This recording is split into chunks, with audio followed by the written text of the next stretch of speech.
Imagine, if you will, the world as it was before the ink met the vellum, before the great libraries of the world were reduced to ash and memory, and before the very concept of a border was etched into the human mind.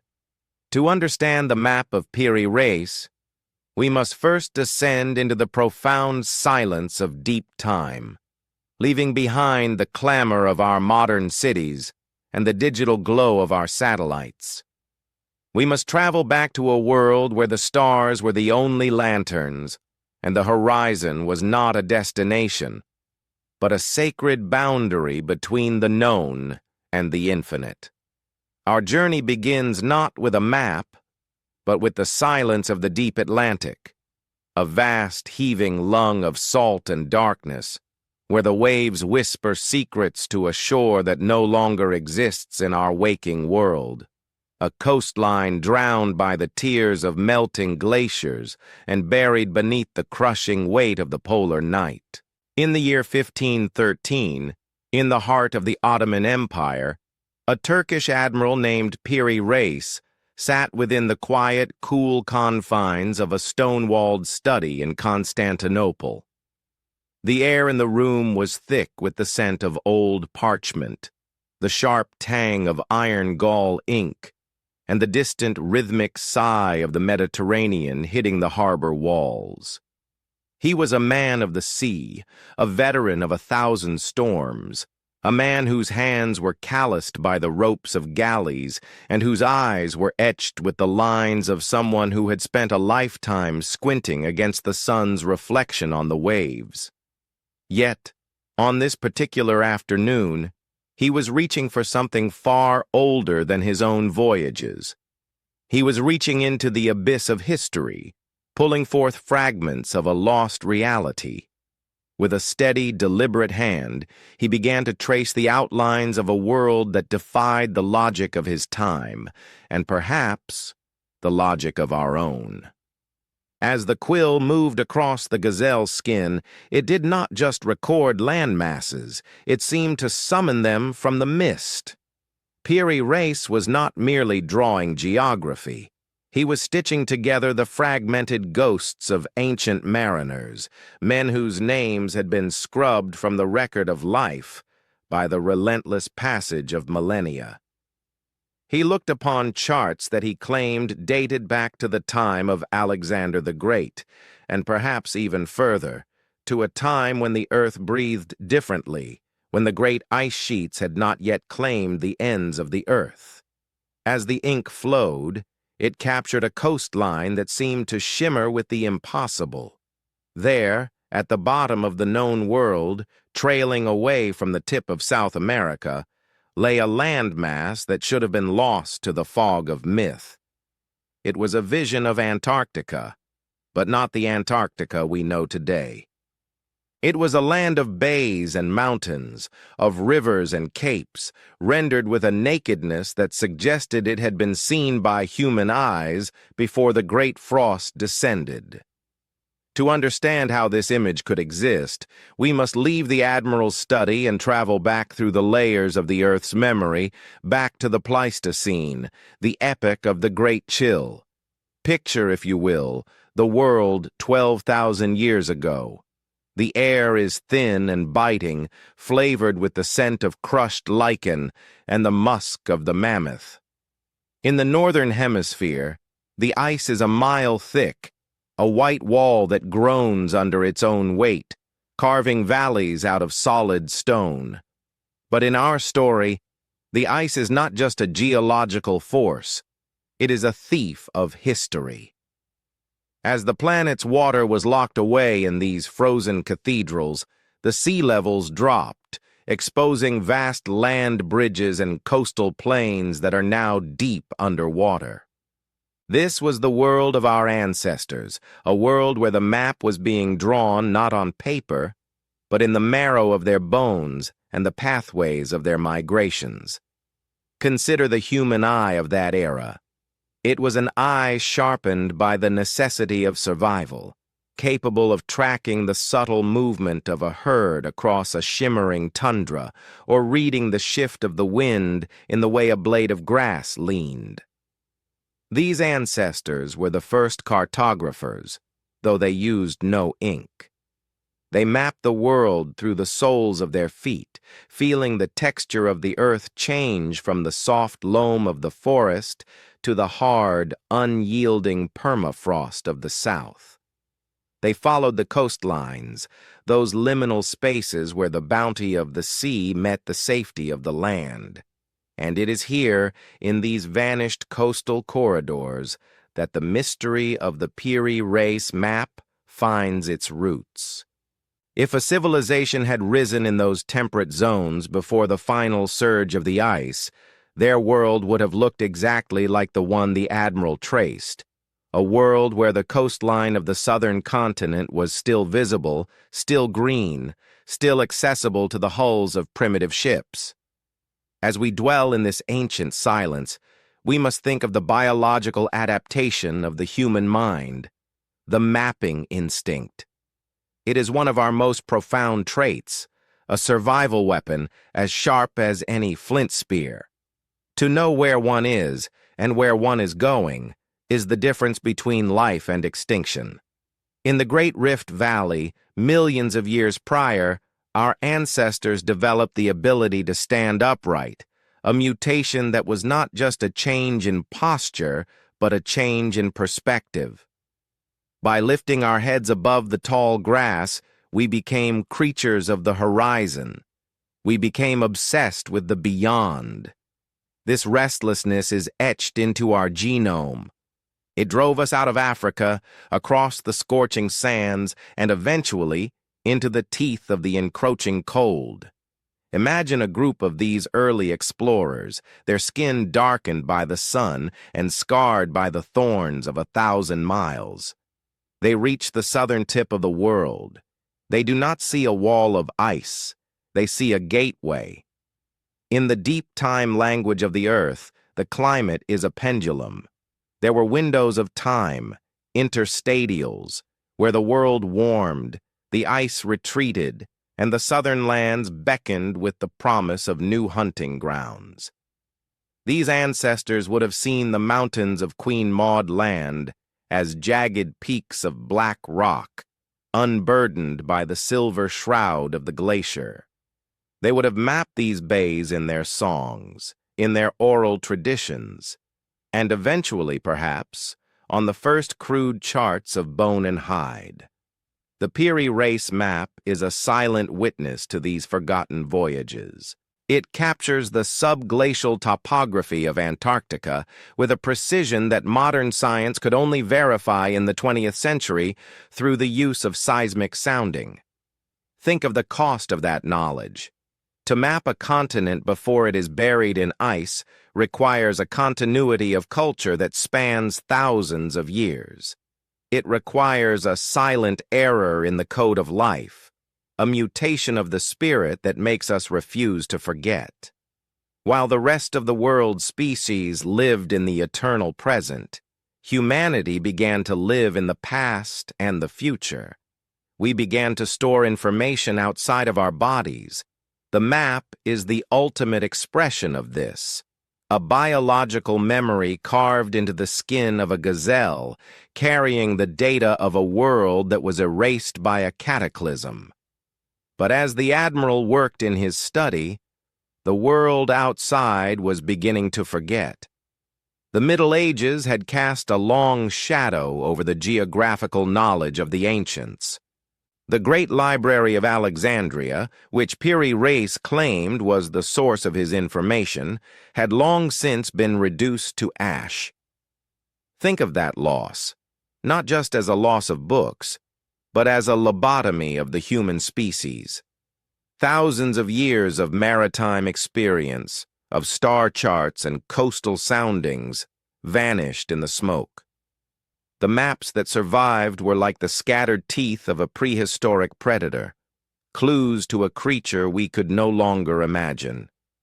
Piri Reis was a curator of these teeth. As he sat surrounded by the salt air of 1513, he was looking at the world through a keyhole. He saw the impossible coastline, and instead of dismissing it as a mistake, he honored it. He recognized the ancient sea kings as his betters. There is a profound humility in his work, a scholarly tone that whispers across the centuries. He knew that he was a latecomer to the stage. He was drawing the Stone Age survival advantage, the ability to navigate by the stars, and applying it to a new era of empire and conquest. Let us return to the sensory detail of that ancient Antarctic shore.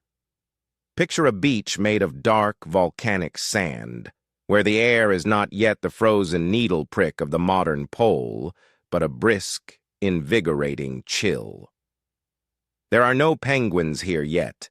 Perhaps there are seals basking on the rocks, and the interior is a carpet of hardy mosses and low shrubs. This is the Antarctica of the Piri Reis map. It is a character in our biography of the body, a place that once held the potential for human life before it became a tomb. The map treats this land as a living thing, tracing its curves with an intimacy that feels like a caress. In the silence of the genome, we carry the legacy of those who saw this. Our eyes, capable of perceiving millions of colors and depth, were designed for this kind of scanning, looking for the break in the waves that signifies a hidden reef, or the smudge on the horizon that means land. The Piri Reis map is a testament to the perfection of the human sensory apparatus. It suggests that even without our modern tools, our ancestors were seeing the world with a clarity we have since lost. We have traded the keenness of the hunter's eye for the glow of the screen. But the map remains as a reminder of what we once were. As the ice finally descended, it was not a sudden event, but a slow, suffocating embrace.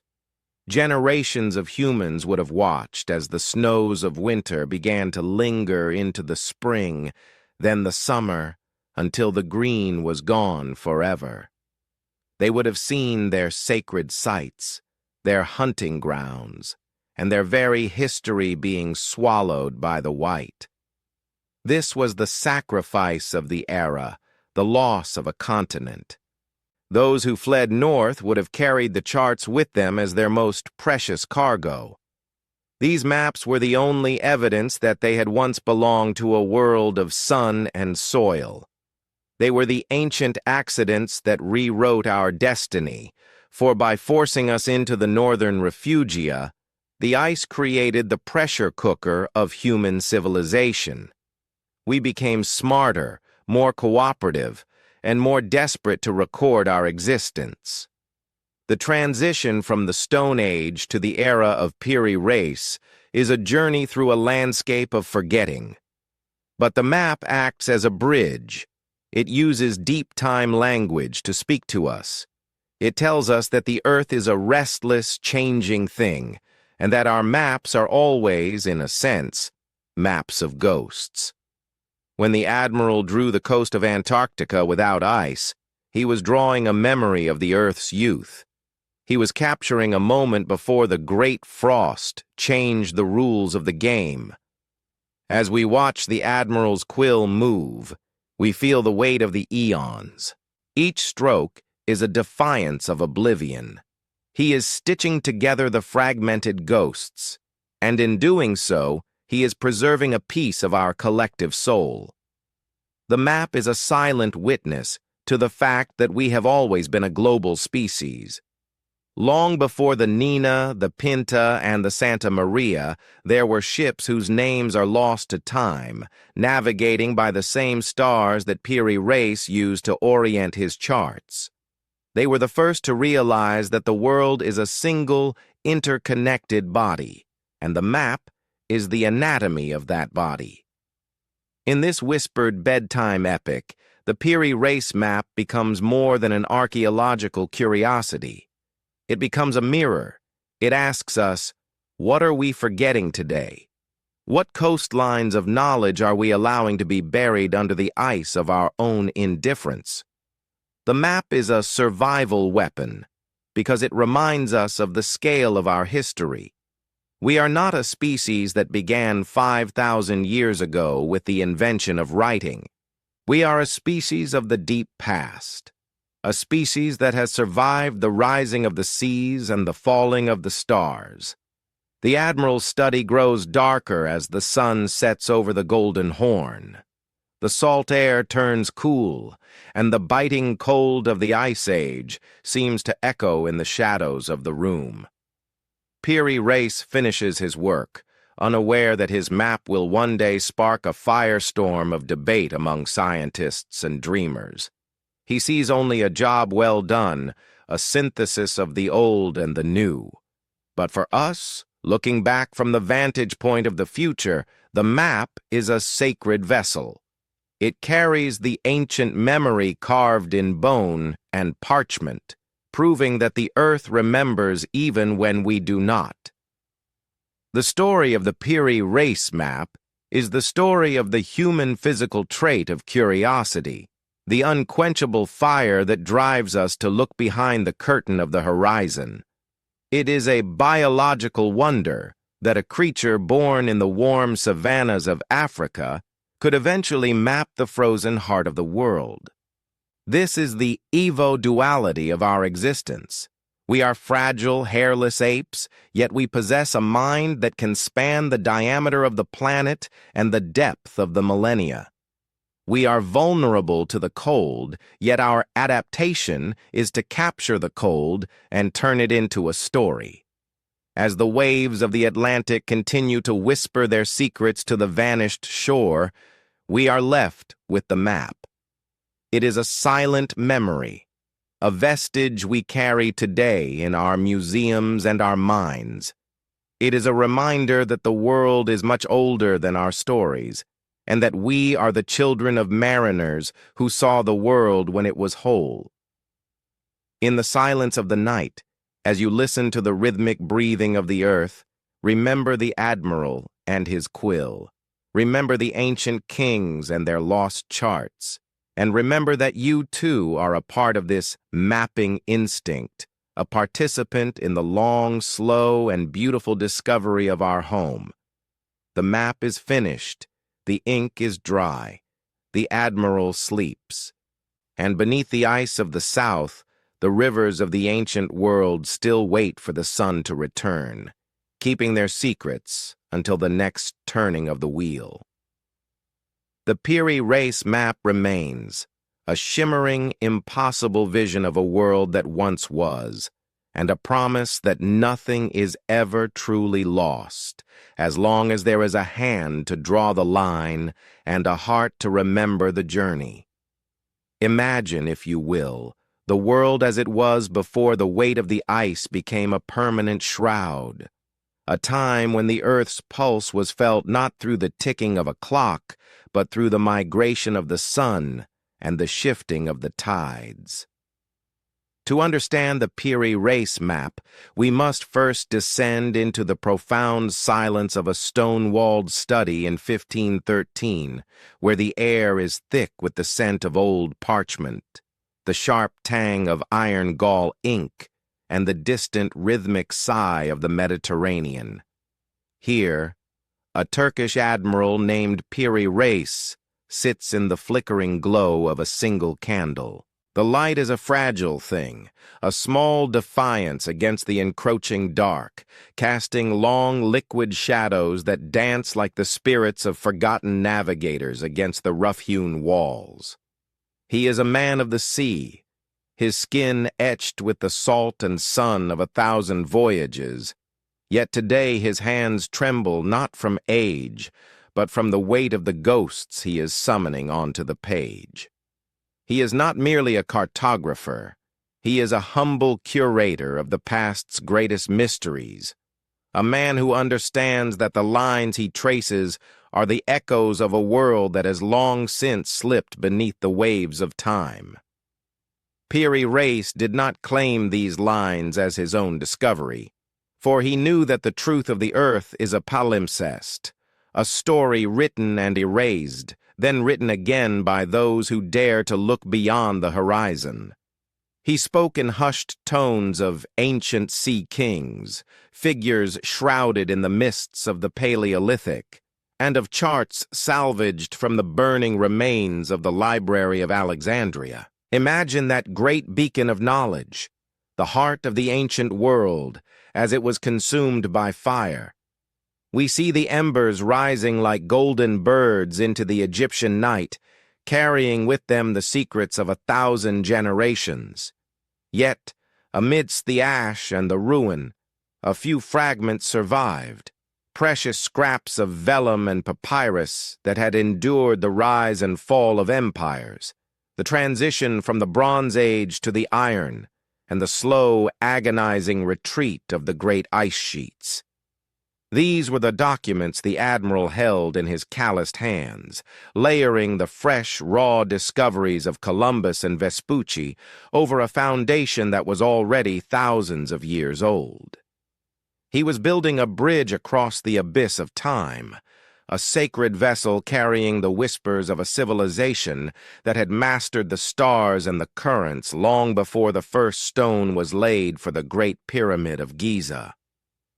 To comprehend the depth of this inheritance, we must travel back, far beyond the stone walls of the Admiral's study, into the heart of the Pleistocene. Picture a world where the human hand was first learning the language of the tool. In the Great Rift Valley, the sun is a brutal golden weight, and the air is alive with the hum of insects and the distant roar of predators. Our ancestors stood upright, a silent shift in the skeletal architecture that changed everything. This was the first invitation to the unknown.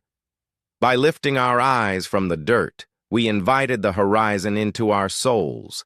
We became creatures of distance. But with this new perspective came a profound vulnerability. To walk upright was to expose the soft underbelly, to sacrifice the speed of the quadruped for the endurance of the wanderer. Yet it was this very sacrifice that allowed the hand, that exquisite character in our biological biography, to become the primary instrument of our destiny. The hand of the early human was a masterpiece of evolutionary tension. It was strong enough to shatter flint, yet sensitive enough to feel the subtle grain of a piece of cedar. Deep within the silence of the genome, a subtle error in the code of life, a mutation that favored the opposable thumb, had rewritten our potential. We see an ancestor sitting by a fire at the mouth of a cave in Doggerland, that lost world now submerged beneath the North Sea.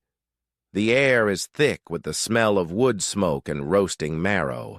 The crunch of snow underfoot is a constant reminder of the encroaching cold.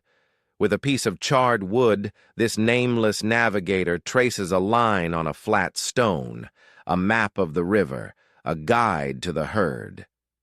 This was the beginning of the riddle carved in ink. This was the first time a biological memory was externalized, transformed from a neurological impulse into a physical mark that could outlive the person who made it. As the eons passed, this mapping instinct became a survival weapon. During the Neolithic Revolution, as the ice retreated and the world began to bloom in a riot of green, the human mind adapted to the rhythm of the seasons. We began to understand the stars not just as points of light, but as a celestial grid. The ancient sea kings Piri Reis whispered about were likely the masters of this transition. Imagine them on the decks of primitive vessels, crafted from reeds or hollowed logs, navigating the Mediterranean when it was a very different sea. They watched the stars with a calm, scholarly intensity, recognizing that the sky was a mirror of the earth. They possessed a precision that mocks the primitive tools of the 16th century, a knowledge of longitude and latitude that seems impossible for their era. But we must remember that their laboratory was the entire world, and their clock was the slow precession of the equinoxes. The Admiral, leaning over his workspace, realized he was looking at a ghost. The charts he studied told of a southern continent, vast and beckoning, rendered with a nakedness that suggested it had been seen before the great frost descended. This was the heart of the mystery, a map of Antarctica that showed the coastline as it appeared thousands of years ago, free of ice. To the modern mind, this is a scientific impossibility, but to the poetic paleoanthropologist, it is a testament to the endurance of human observation. It suggests that our ancestors were witnesses to the changing face of the planet. They saw the rivers of the Antarctic flowing into the sea. They saw the mountains of Queen Maud Land standing as dark, jagged sentinels against a blue sky. They recorded these sights with a fidelity that survived the sinking of continents and the freezing of the world. In this scholarly silence, the map becomes more than a geographical tool. It becomes a biography of the human spirit. It tells of the struggle between our need for home and our hunger for the horizon. Every line Piri Reis traced was a victory over oblivion. He was working in a world that was rapidly changing. The age of discovery was dawning, and the old maps were being discarded in favor of the new. Yet he saw the value in the ancient accidents of history. He understood that the new world could only be understood by looking through the mirror of the old. This was his inherited vision. He saw the earth as a single living entity, a body with its own history and its own scars. The southern continent was one of those scars, a memory of a time when the earth breathed differently, when the great ice sheets were not a barrier, but a promise of change. Consider the sensory experience of those lost navigators. The salt spray on their faces, the smell of damp earth as they approached an unknown shore, the terrifying silence of the open ocean under a moonless sky. They had no compasses, no chronometers. They had only the silent witness of their own senses and the collective memory of their people. They lived in a state of constant adaptation. When the climate shifted, they moved. When the seas rose, they sailed. The cost of this survival was immense. Entire cultures were swallowed by the rising tides, their languages and their gods lost to the deep. But the maps remained. They were the sacred vessels that carried the essence of their journey forward, a legacy of defiance against the cruelty of time. As Piri Reis worked, he was weaving together a tapestry of human endurance. He saw the connections between the fragmented charts, the way the coastlines of South America and Africa seemed to yearn for one another. A hint of the ancient supercontinent Gondwana that he could not have named, but could clearly sense. He was layering the courage of the Renaissance explorers over the wisdom of the Paleolithic wanderers. This was the evolutionary duality of the map. It was a tool for conquest, for the expansion of empires, but it was also a record of our inherent vulnerability. It showed how small we are in the face of the eons, and yet how grand our vision can be. The map was an invitation to the unknown, a reminder that there is always more to the world than what we can see with our waking eyes. Deep within the marrow of our own bones, we carry the same restless energy that drove the admiral and the sea kings before him. Our biological history is written in the paths we have taken across the globe. We are the descendants of the survivors, the ones who kept the fire burning through the long night of the Ice Age. We are the ones who refused to let the darkness win. The Piri Reis map is a symbol of that refusal. It is a riddle carved in ink, asking us to remember who we are and where we came from. It challenges us to look at the world not as a static thing, but as a shifting, breathing reality that we have only just begun to map. The Admiral's study grows quiet as the night deepens. The candle has burned low, and the shadows have become more solid, more imposing. But the map is finished. It lies on the table, a testament to the power of inherited vision. Piri Reis has done his part. He has preserved the ghosts. He has ensured that the ancient sea kings will not be entirely forgotten. As the salt air of the Mediterranean drifts through the window, it carries with it the echoes of 1,000 years of maritime history. The map is a bridge, and we are the travelers. We look upon it and see not just geography, but the story of our own adaptation, our own survival, and our own eternal quest for the horizon. Generations have faded into dust since Piri Reis laid down his quill, yet the trait of curiosity, that ancient mutation of the soul, remains. We still look to the stars. We still wonder what lies beneath the ice. The map remains a silent witness to our capacity for wonder. It reminds us that in the silence of the genome, there is a record of every journey we have ever taken, every shore we have ever touched. It is a biography of the body, of the earth itself, and we are the narrators of its ongoing story. The world before the ink met the vellum is still there, waiting in the shadows of our memory, an invitation to the unknown that we can never truly refuse.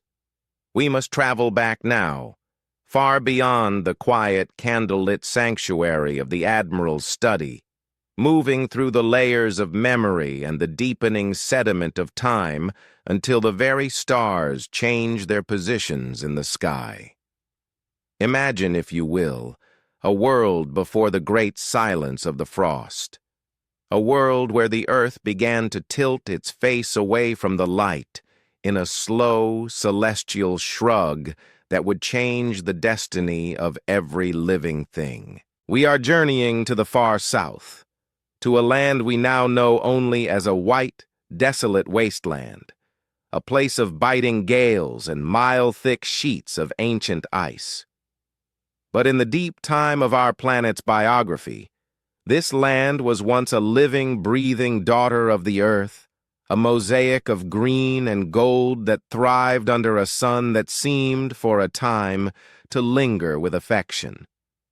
Long before the first brick was laid in the sun-drenched plains of Mesopotamia, long before the first shepherd looked up at the stars from the hills of the Levant, Antarctica was a realm of rustling leaves and rushing water. It was a land of emerald canopies that sighed in the wind, and deep, winding rivers that cut silver paths through fertile valleys, carving the very bones of the continent into a landscape of breathtaking vitality. To understand this ghost of a continent, we must look at it through the lens of biological wonder and evolutionary struggle. Picture an ancestor, perhaps a small furry primate, the distant architect of our own lineage, clinging to a branch in a forest that no longer exists. The air is humid and thick with the scent of decaying ferns and the sharp, clean aroma of conifers. The ground beneath the trees is a damp carpet of moss, vibrating with the industry of insects that have no names in our modern tongues. Here, the struggle for survival was not against the cold, but against the sheer abundance of life.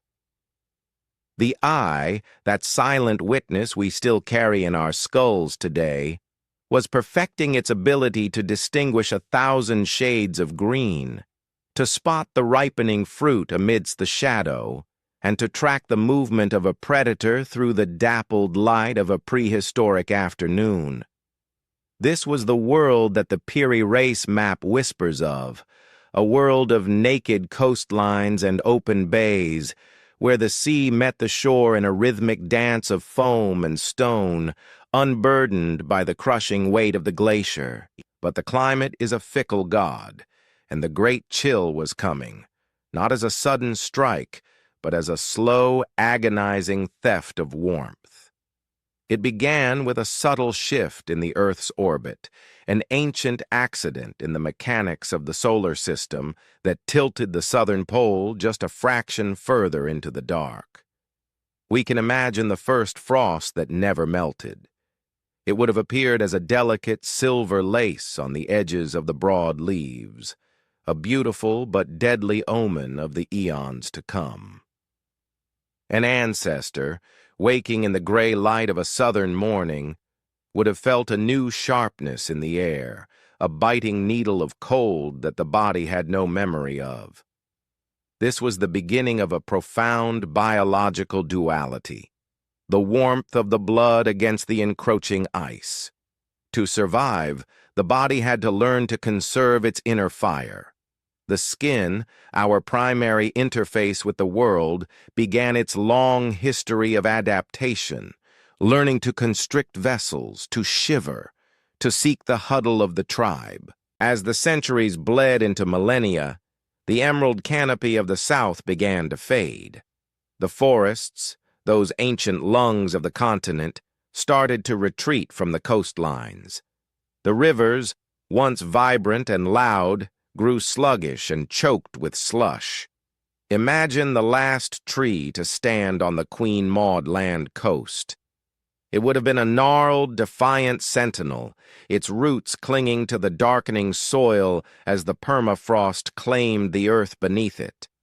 This was a world in transition, a slow-motion catastrophe that rewrote the map of the planet. The Piri Reis map, however, remembers.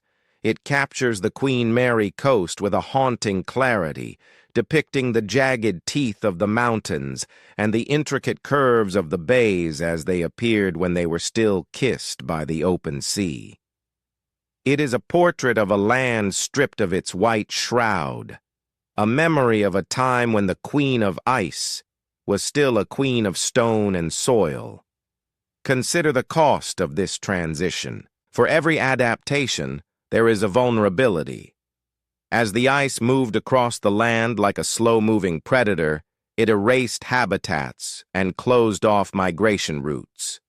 The life that remained had to undergo radical shifts in its own code of life.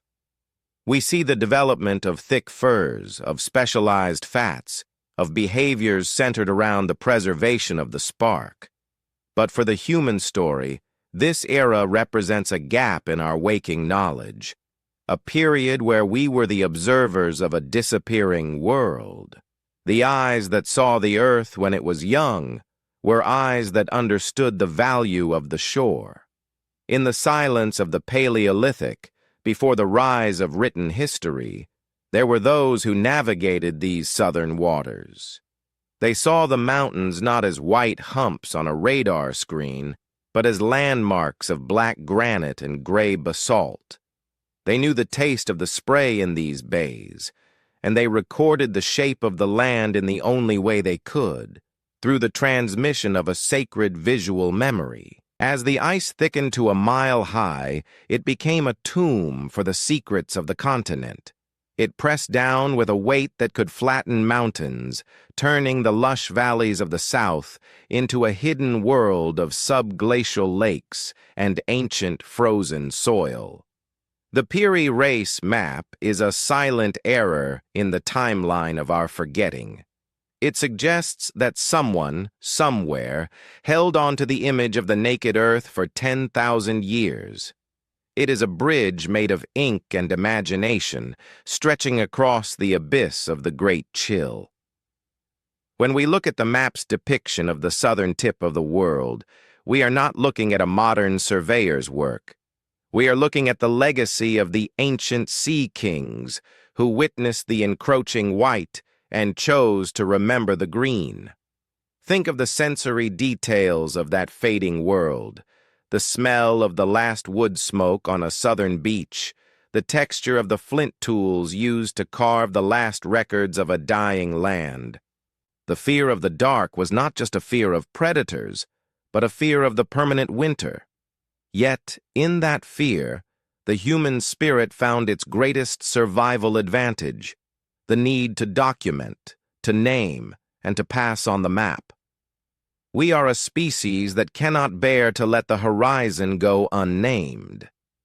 Even as the frost claimed the valleys of Antarctica, the survivors moved north, carrying the memory of the living, breathing daughter of the earth in their stories and their charts. This knowledge was a survival weapon, a way to navigate a world that was literally disappearing beneath their feet. And as the ice retreated in other parts of the world, opening up the Great Rift Valley or revealing the lands of Doggerland, the memory of the South remained as a ghost. The Piri Reis map is the physical manifestation of that ghost. It layers the new world of the 16th century over the primordial world of the Ice Age. It is as if the Admiral were holding a mirror to a forgotten era, showing us the face of the Earth before it was scarred by the glaciers. The biography of the body of Antarctica is one of cycles, of warmth and light, followed by shadow and stone. We are currently living in the shadow, but the map reminds us that the warmth was real. It reminds us that our ancestors were there, standing on the jagged peaks, watching the sea, and drawing the lines that would one day find their way onto a piece of gazelle skin in a Turkish study. In the quiet of this narration, as the campfire of history burns low, let yourself feel the weight of those eons. The Great Chill was not just a geological event. It was a character in our story, a force that shaped our bones and our brains. It forced us to become navigators, to become keepers of the light. The Piri Reis map is our inheritance, a sacred vessel of a world in transition. It is a reminder that even when the Earth tilts its face away from the light, there are always eyes that remain open, watching the horizon, waiting for the sun to return to the green and gold forests of the South. The mystery deepens, like a tide receding to reveal the jagged, ancient bones of a world we thought we knew, when we look closer at the precision of the lines. These are not the crude, wandering sketches of a dreamer, nor the superstitious approximations of a sailor clinging to the safety of a familiar shore. They are the result of a sophisticated, almost haunting understanding of the world's true shape, a shape that remained a secret to the collective mind for eons. To draw the Earth as it appears on the parchment of Piri Reis, with its curious distortions that mimic the way a sphere is flattened onto a plane, requires a mastery of spherical trigonometry and projection that the scholars of the Renaissance had not yet fully grasped.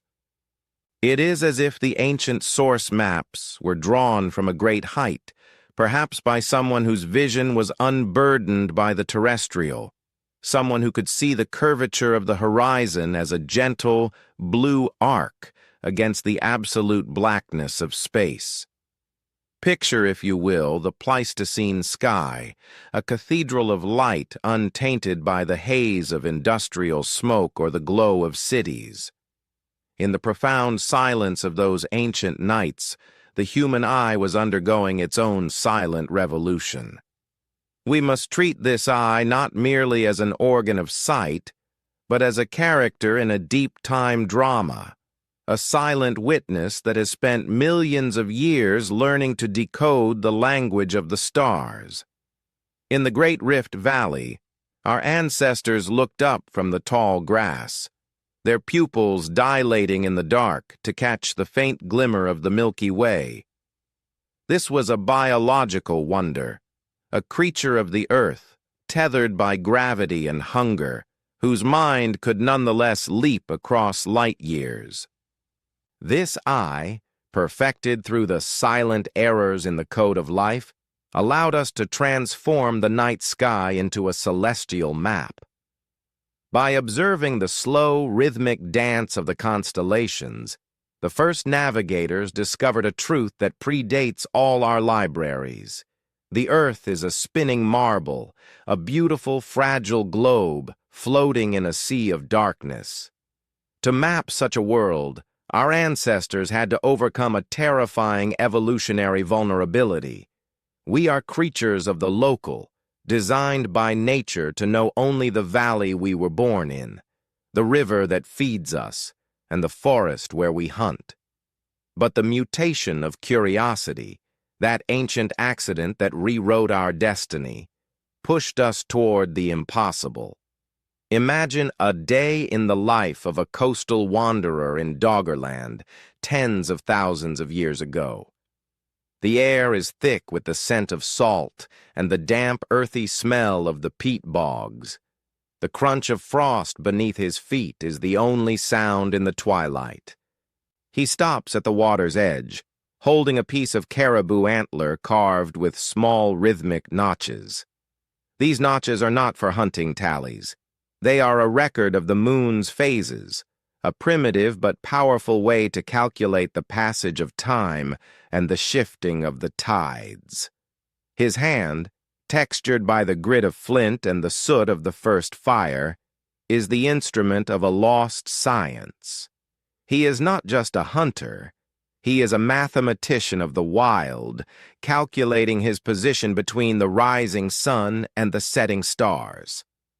As the eons flowed like a river toward the great chill, this knowledge was refined, becoming a survival weapon against the chaos of a changing world.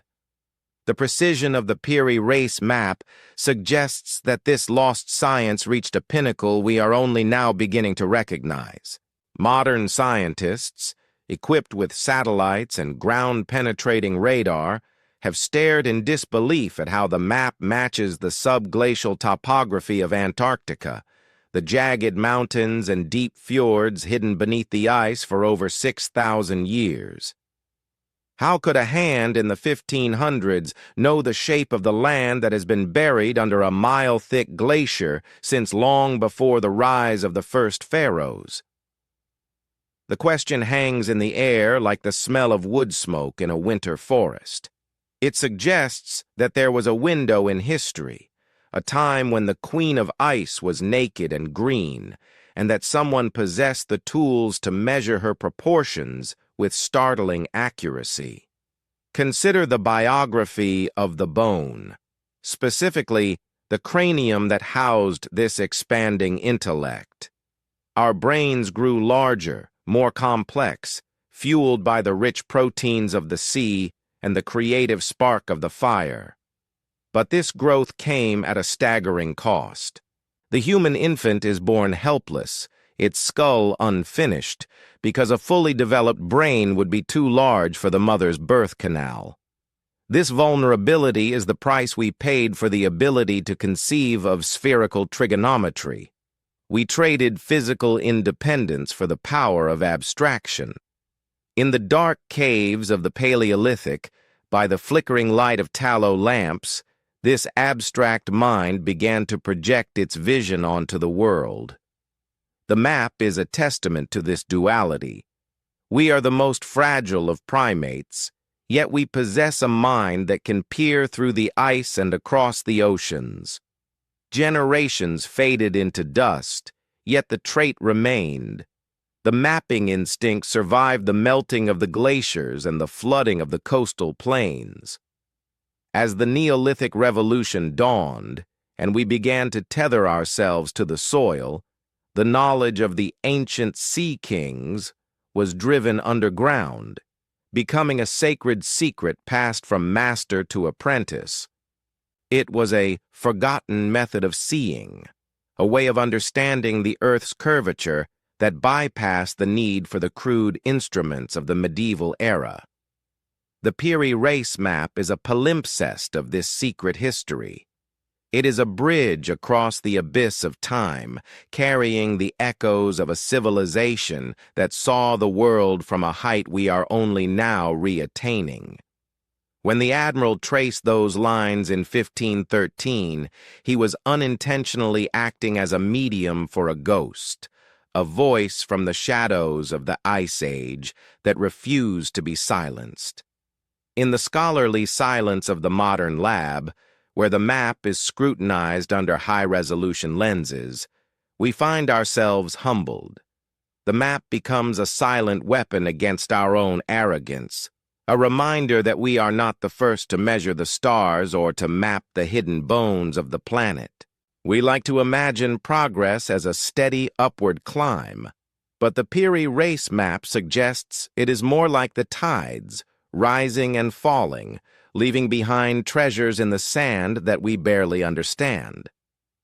We see the texture of flint in the precision of the lines, a reminder that the high-tech maps of today are the direct descendants of the first scratches made on a cave wall.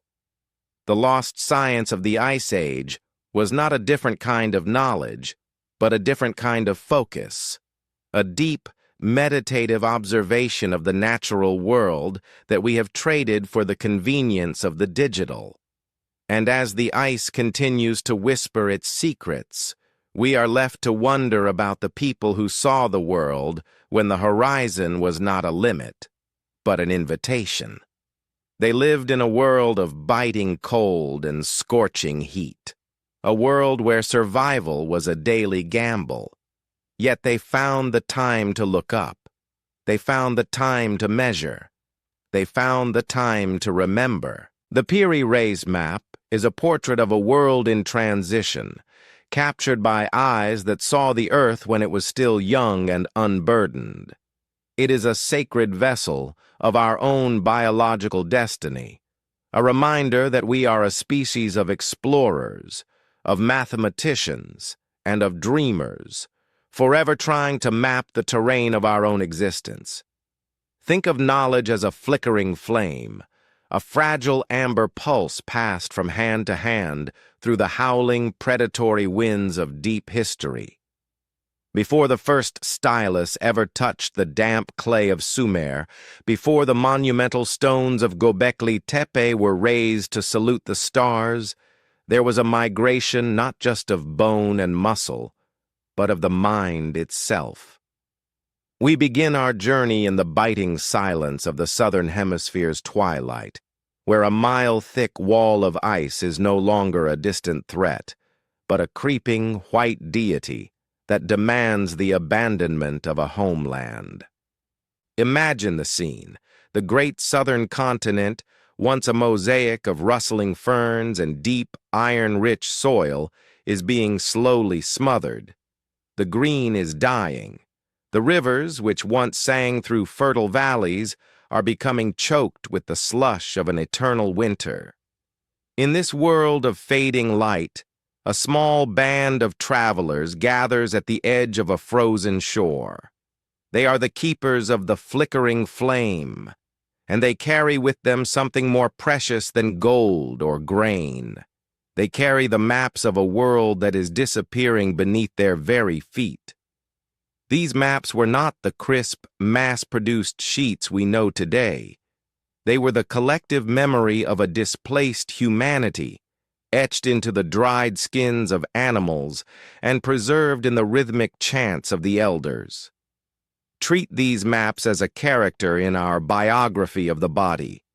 They were the externalized nervous system of the tribe. In the Great Rift Valley, millions of years prior, a silent error in the code of life had given us the ability to store information outside of our own gray matter. We became the only creatures on Earth capable of looking at a series of lines and seeing a mountain range, or tracing a curve and feeling the pull of a distant harbor. This was our greatest adaptation, born of the necessity to survive in a landscape that was constantly trying to erase our footprints. But this adaptation came with a staggering cost: the burden of memory. To remember a lost world is to carry a weight that never leaves the marrow of the bone.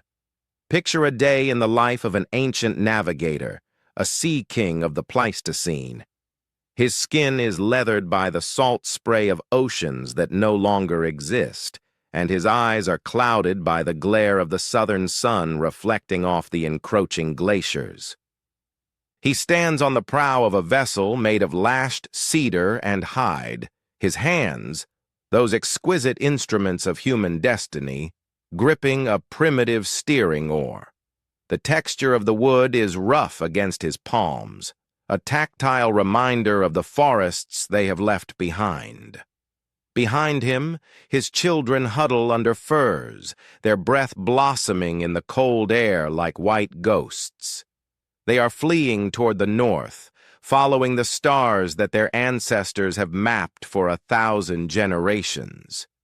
This is the survival versus vulnerability duality of our species. We are physically weak, susceptible to the biting cold and the hunger of the deep sea. Yet we are emboldened by a geometry that tells us where the land begins.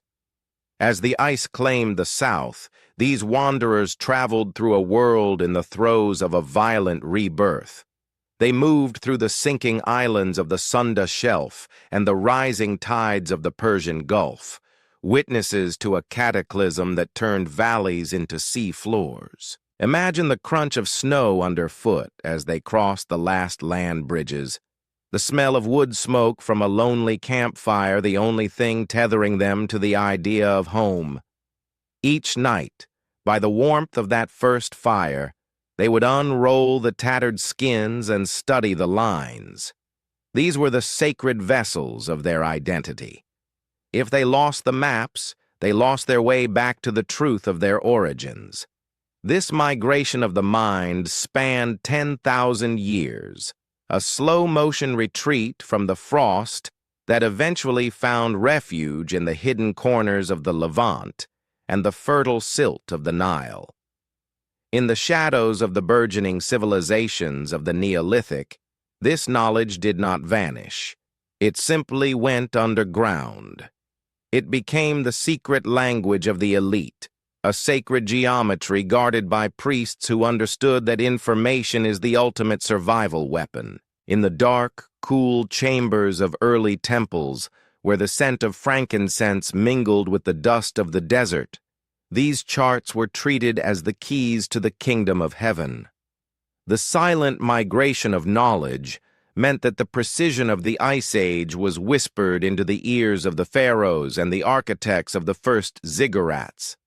These were the ancient accidents that allowed a sudden surge in human capability, a leap from mud huts to monuments that seemed to defy the primitive tools of the era.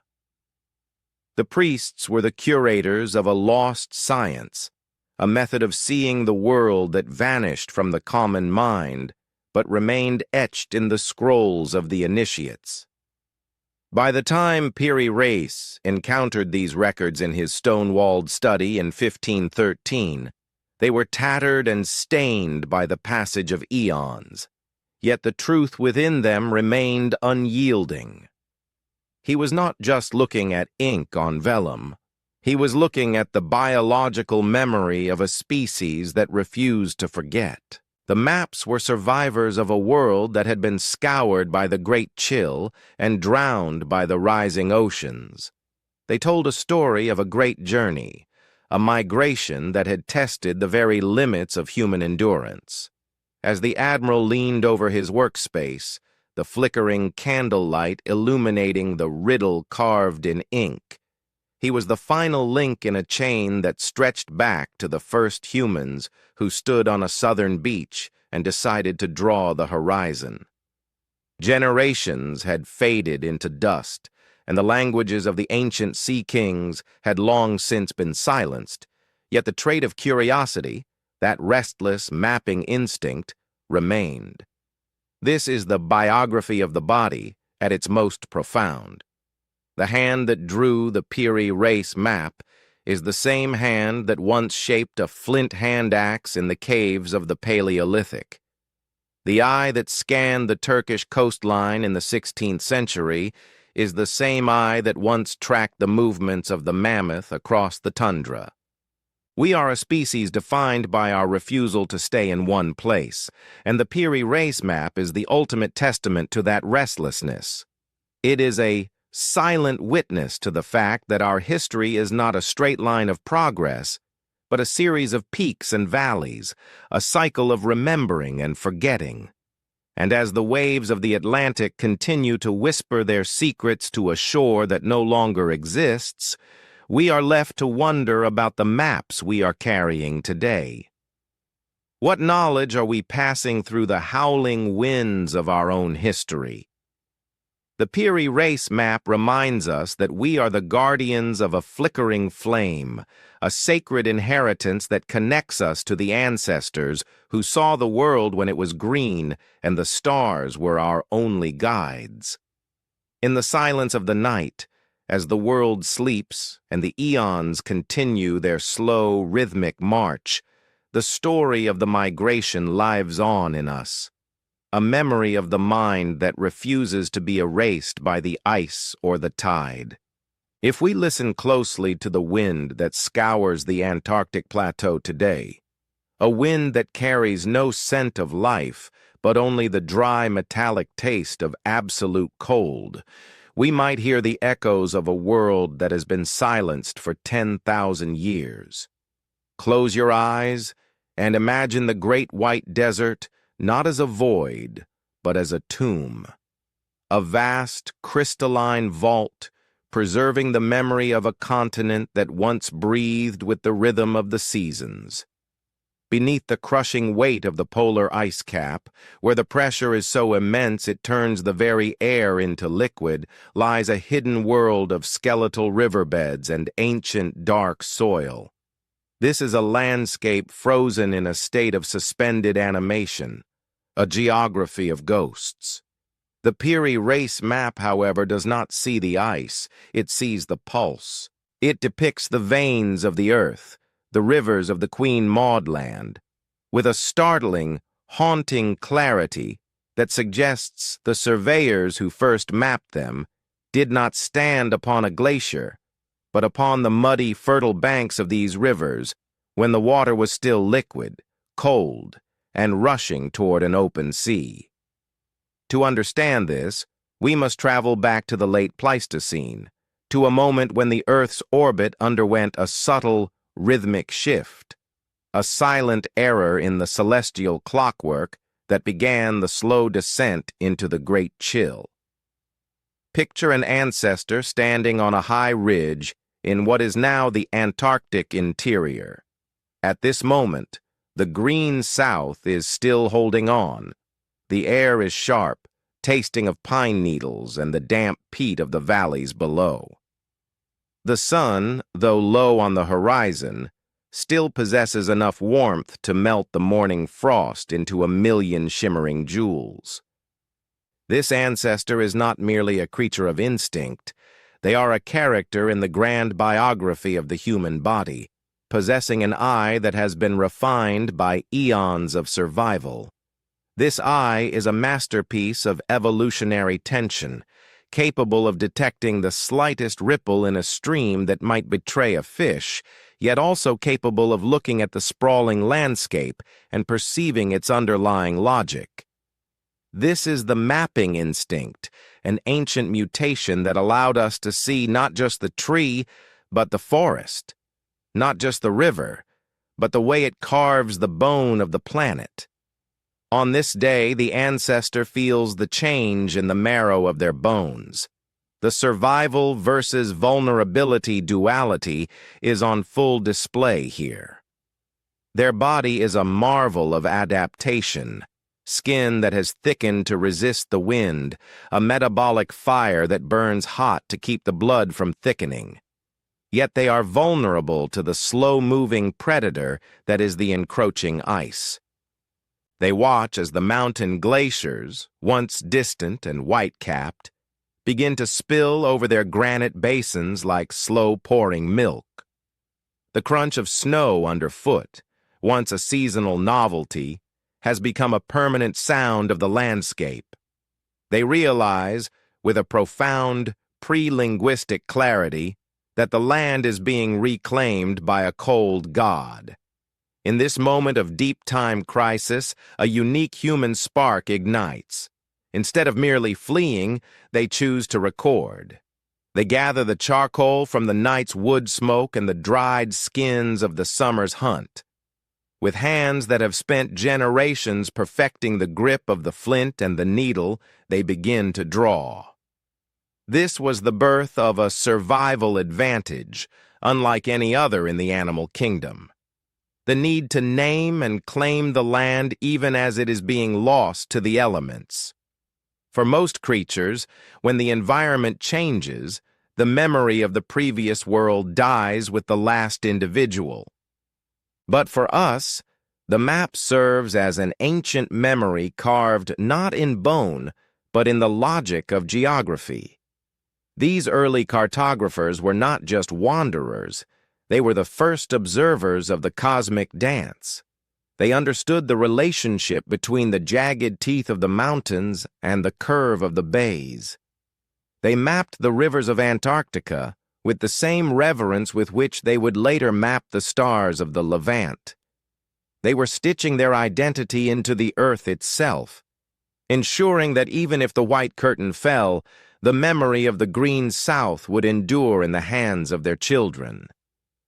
As the centuries bled into millennia, the ice did not move with the haste of a storm, but with the terrifying patience of an ocean.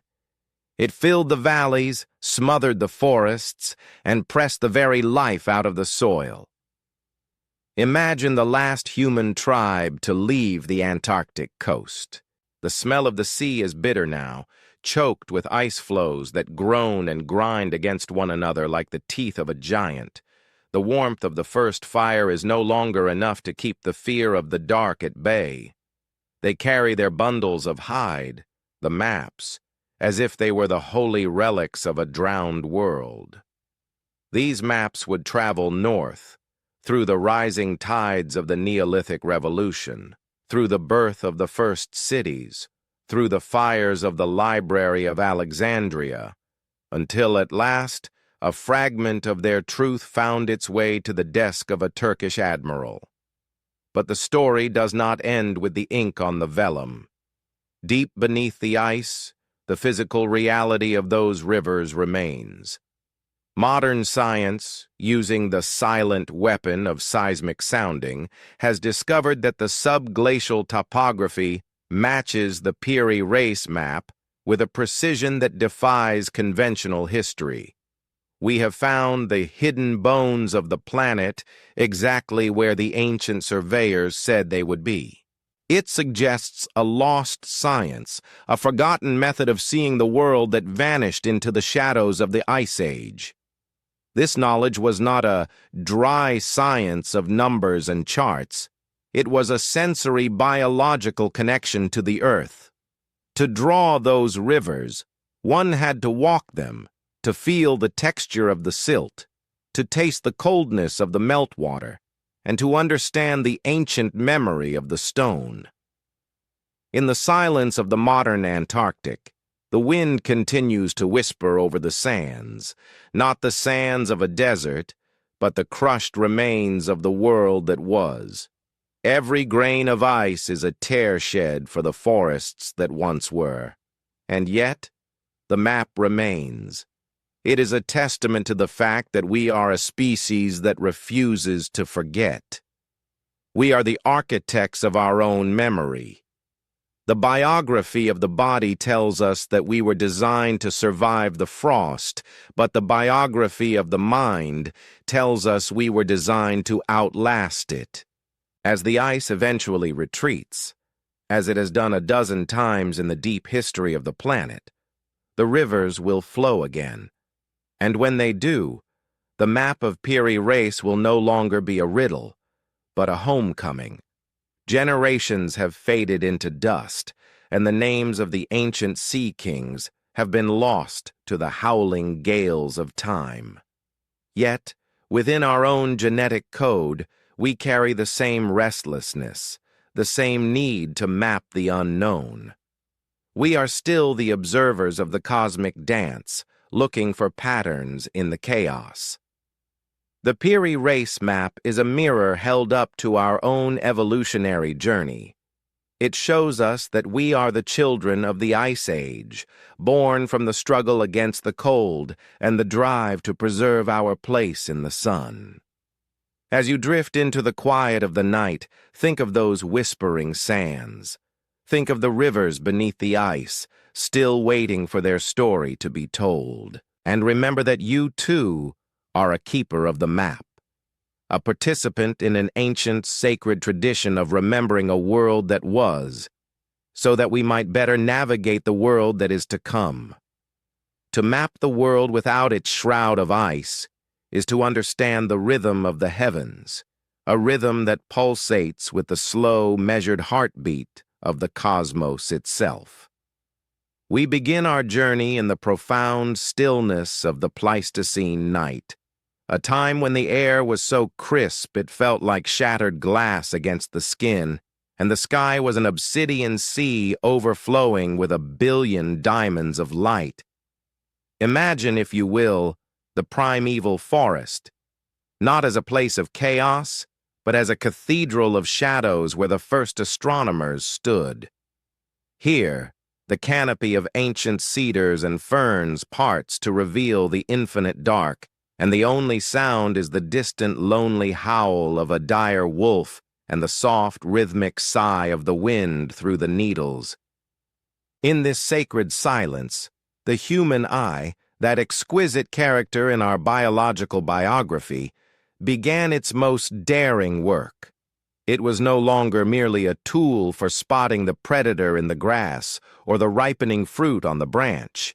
It was becoming a vessel for the calculus of the stars. Getty Images. The human eye is a masterpiece of evolutionary duality, a silent witness to our greatest triumphs and our most fragile vulnerabilities. In the scorching light of the African savanna, it had learned to squint against the sun, perfecting the art of depth perception and color to ensure our survival. But in the velvet dark of the prehistoric night, it faced a different challenge: to navigate the vast, unmapped reaches of a world still finding its shape. Our ancestors had to overcome the primal fear of the dark, that deep-seated evolutionary memory of the things that hunt while we sleep. They did this by transforming the night into a map. By observing the slow, circular dance of the constellations, the first navigators discovered a celestial grid that existed long before the first line was ever drawn on parchment. They were the masters of the night sky, using the stars not just as points of light, but as anchors for the human soul in a shifting world. These early scientists, their skin dark and weathered by the salt of forgotten oceans and the smoke of the first fires, understood a truth that we have spent millennia trying to reclaim: the wobble of the Earth's axis. They perceived the precession of the equinoxes, a cosmic cycle that takes 26,000 years to complete, a span of time so vast it dwarfs the entire history of modern civilization. This was not a primitive skill born of luck. It was a high art, a sacred dialogue between the human intellect and the infinite. Imagine an ancestor sitting on a limestone ridge overlooking the Great Rift Valley. The smell of wood smoke lingers in the air, a comforting scent of home. With a piece of sharpened flint, they etch a tiny mark into a bone, a record of where the North Star sat on the horizon a generation ago. This was a silent error in the code of life, an ancient accident of curiosity that rewrote our destiny. We were no longer just creatures of the earth. We were becoming creatures of the universe, tethered to the globe, but reaching for the stars. Getty Images. As the eons flowed like a river toward the Neolithic Revolution, this astronomical wisdom became the survival weapon of a displaced humanity. When the climate shifted and the great ice sheets began to grind across the southern continent, these navigators did not panic. They looked upward. They recognized that the Earth was a beautiful, spinning marble, a realization that predates the first polished telescope by thousands of years. They understood that to know where you are on the ground, You must first know where you are in the heavens. This was the calculus of the ancient stars, a lost science that allowed them to map the hidden bones of the planet with a precision that mocks the primitive tools of the 16th century. The Piri Reis map is a vestige of this wisdom, a relic of a time when humanity was more deeply attuned to the heartbeat of the cosmos than we are today in our world of artificial glow and digital noise.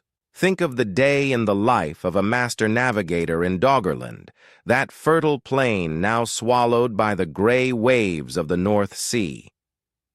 The day is spent in the arduous labor of survival, tracking the elk, gathering the hardy tubers of the tundra, tending to the fire that keeps the biting cold at bay. But as the sun dips below the horizon, the true work begins. The navigator stands at the water's edge, the crunch of frost beneath their feet sounding like a rhythmic heartbeat. They use their outstretched hand, that versatile instrument of our species, to measure the height of a star above the horizon.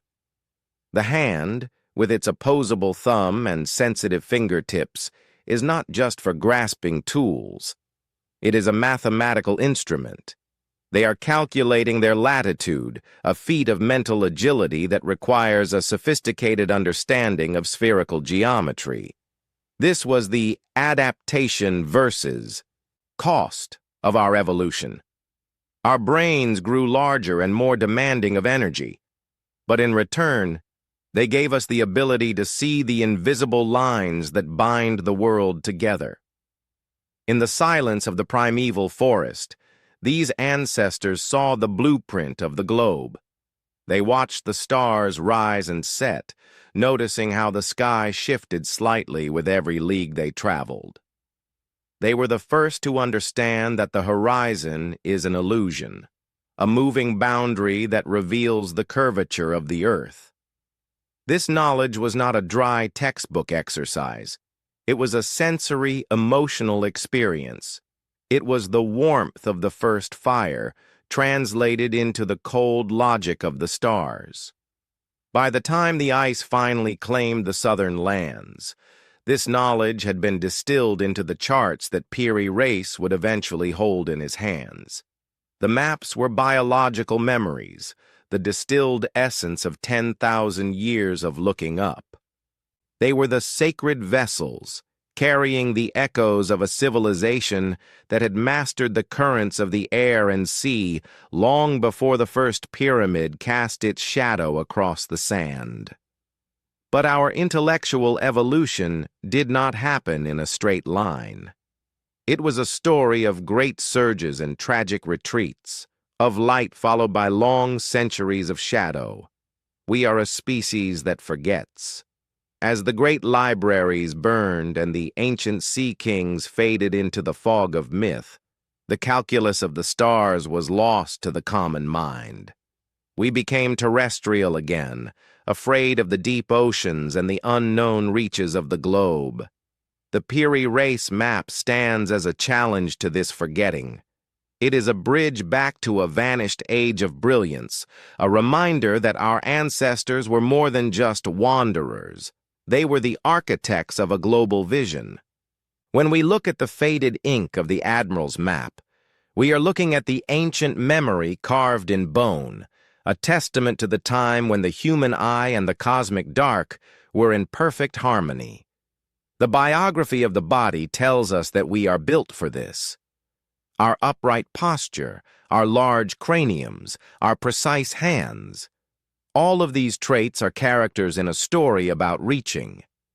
We reached for the fruit, then we reached for the tool, and finally, we reached for the stars. The Piri Reis map is the record of that reach.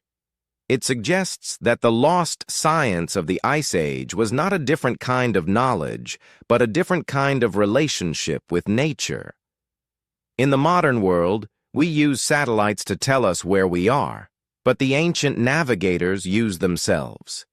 They were the instruments. They were the calculators. They were the maps. As you drift into the quiet of the night, Imagine the world as they saw it, a spinning jewel in a sea of stars, unburdened by ice, vibrant and green. The calculus of the ancient stars is still there, written in the positions of the constellations and the wobble of the earth.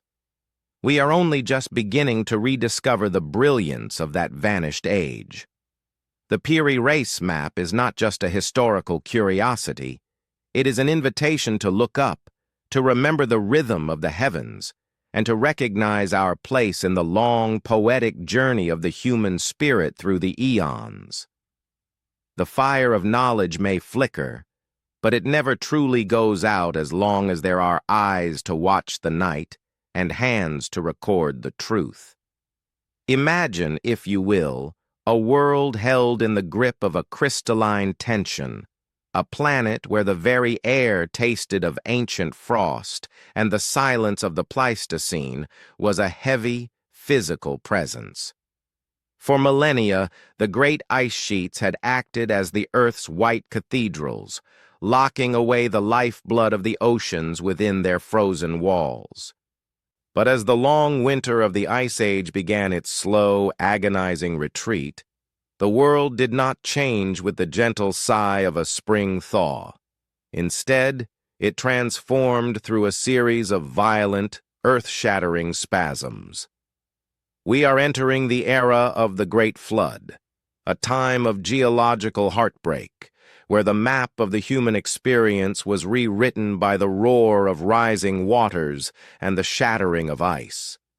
This was a moment of deep time trauma, a period when the very bones of the world were rearranged, leaving behind a scar on the collective memory of our species that would endure for 10,000 years. To understand the magnitude of this sinking truth, we must treat the coastline of the earth as if it were a delicate living skin, a character in our story that was suddenly, brutally flayed. In the Great Rift Valley and the coastal plains of Doggerland, our ancestors were already masters of the liminal space where the land met the sea. They were creatures of the shore, their bodies adapted to the rhythm of the tides and the bounty of the estuaries. The human hand, by now a sophisticated tool of survival, had spent generations perfecting the art of the harpoon and the woven net. But this intimacy with the water, which had been our greatest survival advantage, was about to become our most profound vulnerability. The silent error in the code of life that had made us so attuned to our environment now forced us to witness its total annihilation. Picture a day in the life of a coastal dweller on the fringes of what the Piri Reis map depicts as a lush, ice-free Antarctica. The morning sun is a pale, weak disk struggling through a haze of moisture. The air is thick with the scent of damp earth and the sulphurous tang of the receding tide. Our ancestor, a woman with skin weathered like oak and eyes that possess the mapping instinct of her lineage, is gathering shellfish among the rocks. She carries a child on her hip, a weight that is both a burden and a promise. Suddenly, the rhythm of the world breaks. The ground beneath her feet does not merely shake, it groans with a subterranean agony. Far to the south, a glacier the size of a kingdom has collapsed into the sea. She does not see the wave yet, but she feels the air change. The silence that follows is more terrifying than any roar, a vacuum of sound before the ocean returns to reclaim what was once its own. As the melting glaciers sent walls of water crashing into the oceans, the coastlines of the world were rewritten in a single terrifying heartbeat. This was not a gradual encroachment.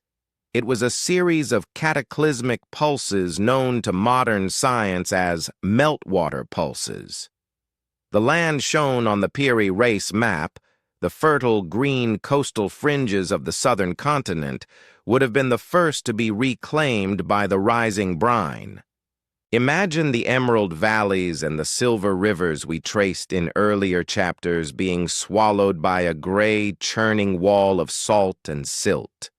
The Queen of Ice was being stripped of her greenery, her naked soil submerged beneath hundreds of feet of water before the subsequent chill would eventually bury her beneath the advancing ice.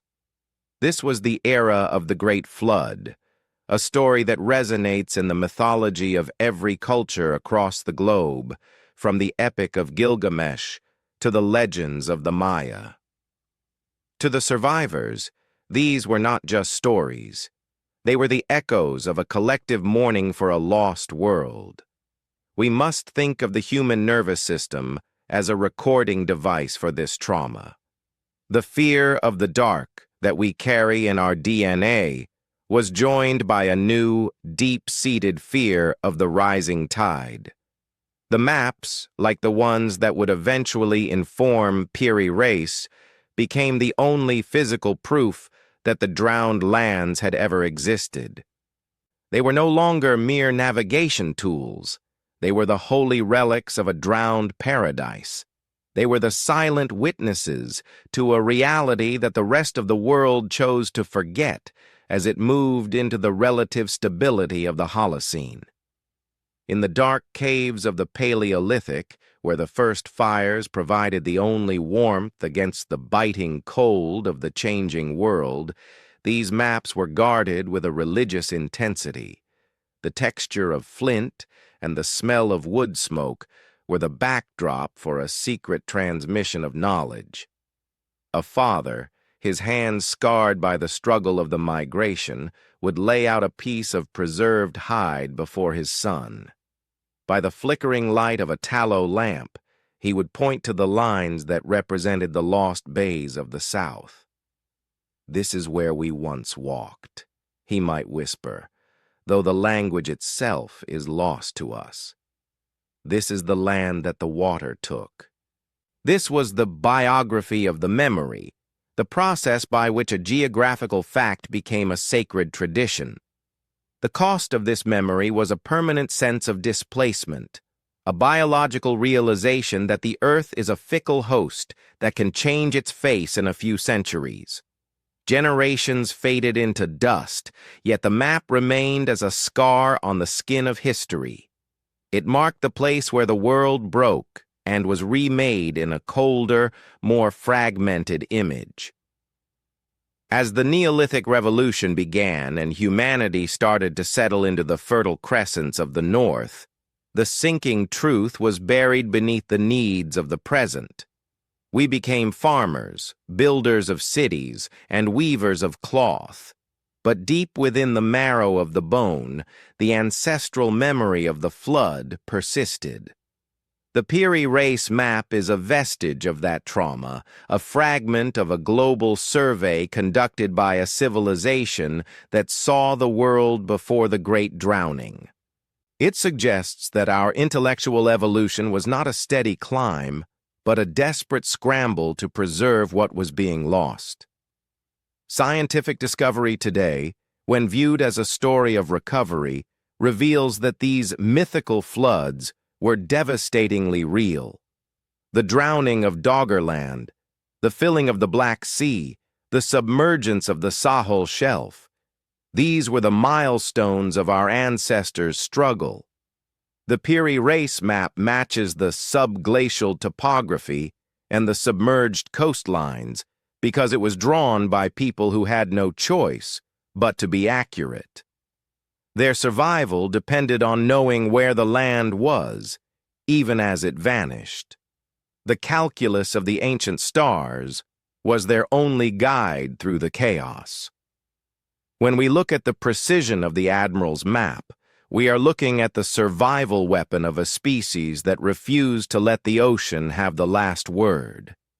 As you drift into a deep and peaceful sleep, let the rhythm of the narrator's voice be the waves of a calmer sea. Imagine the world as it was during that great transition, the roar of the waterfalls, the cracking of the ice, and the quiet resilience of the human spirit. The Piri Reis map is a bridge across that turbulent water, a sacred vessel that carried the memory of the Green South through the storm. It reminds us that we are the children of the survivors, carriers of a legacy that has endured the rising of the oceans and the falling of the stars. The world may break, and it may be remade in a different image, but the lines we draw and the stories we tell are the anchors that hold us to the truth. The map is a scar, yes, but it is also a badge of honor, a testament to a time when we stood at the edge of the world and dared to record its beauty even as it slipped away into the deep. We find ourselves drifting back through the heavy, dusty corridors of human history, leaving the roaring meltwaters of the prehistoric deluge behind to arrive in the hushed, shadowed alcoves of the Topkapi Palace in Istanbul. It is the year 1929. The air here is still, smelling of sun-warmed stone and the slow, inevitable decay of paper. In a world breathless with the rush of the industrial age, tucked away in a forgotten bundle of maritime charts, the Piri Reis map lay waiting. It had been ignored for centuries, a silent witness to the rise and fall of modern empires, the shifting of languages, and the slow erasure of the ancient ways. When the first scholars unfurled the gazelle-skin parchment, their fingers tracing the faded ink, they saw what appeared to be a curious artifact, a relic of Ottoman ambition. But as they compared these jagged lines to the cold, objective clarity of modern satellite imagery, the very temperature in the room seemed to drop. The air grew thin, as if the ghosts of the deep past had suddenly crowded into the small, scholarly space. To understand the weight of this discovery, we must look at the map not as a tool of navigation, but as a character in our grand biography of human memory, a character that survived against all odds. Treat this parchment as a fragile skin, a biological extension of the human will to record. In the long, arduous journey of our species, we have always been defined by the evolutionary duality of what we remember versus what we are forced to forget. During the Pleistocene, our ancestors' brains underwent a silent revolution, a mutation that favored the storage of complex spatial information. This was a survival versus vulnerability trade-off of the highest order. To carry the memory of a distant watering hole or a hidden mountain pass required a massive caloric investment, a biological cost paid in the slow development of our children and the high energy needs of our expanding neocortex.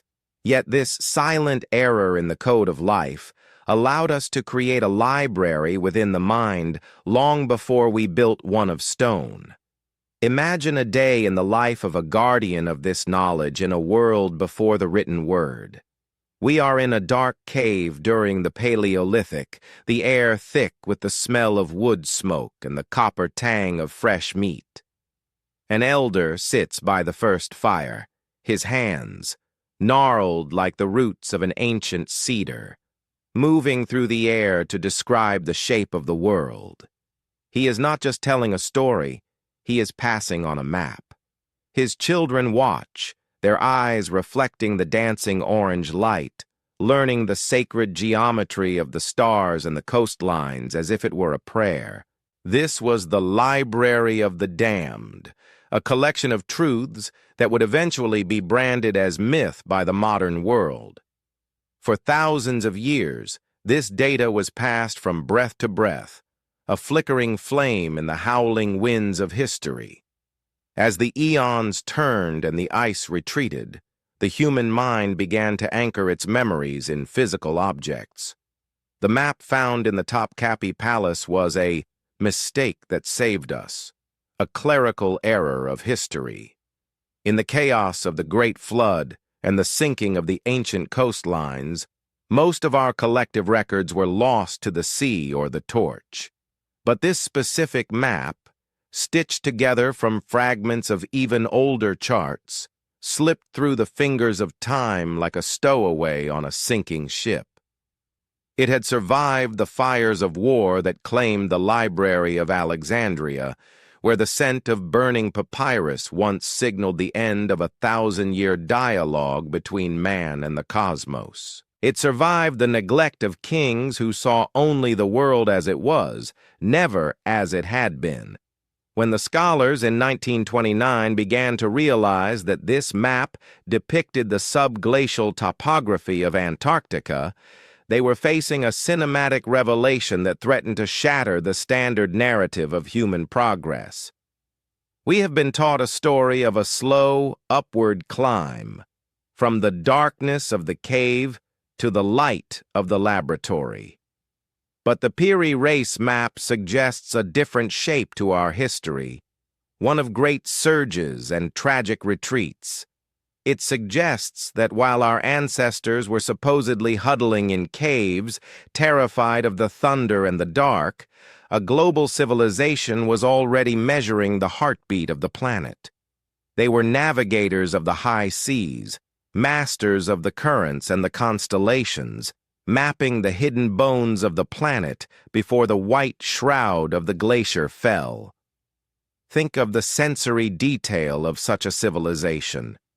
Picture a port city 10,000 years ago, nestled in a valley that is now hundreds of feet beneath the Atlantic.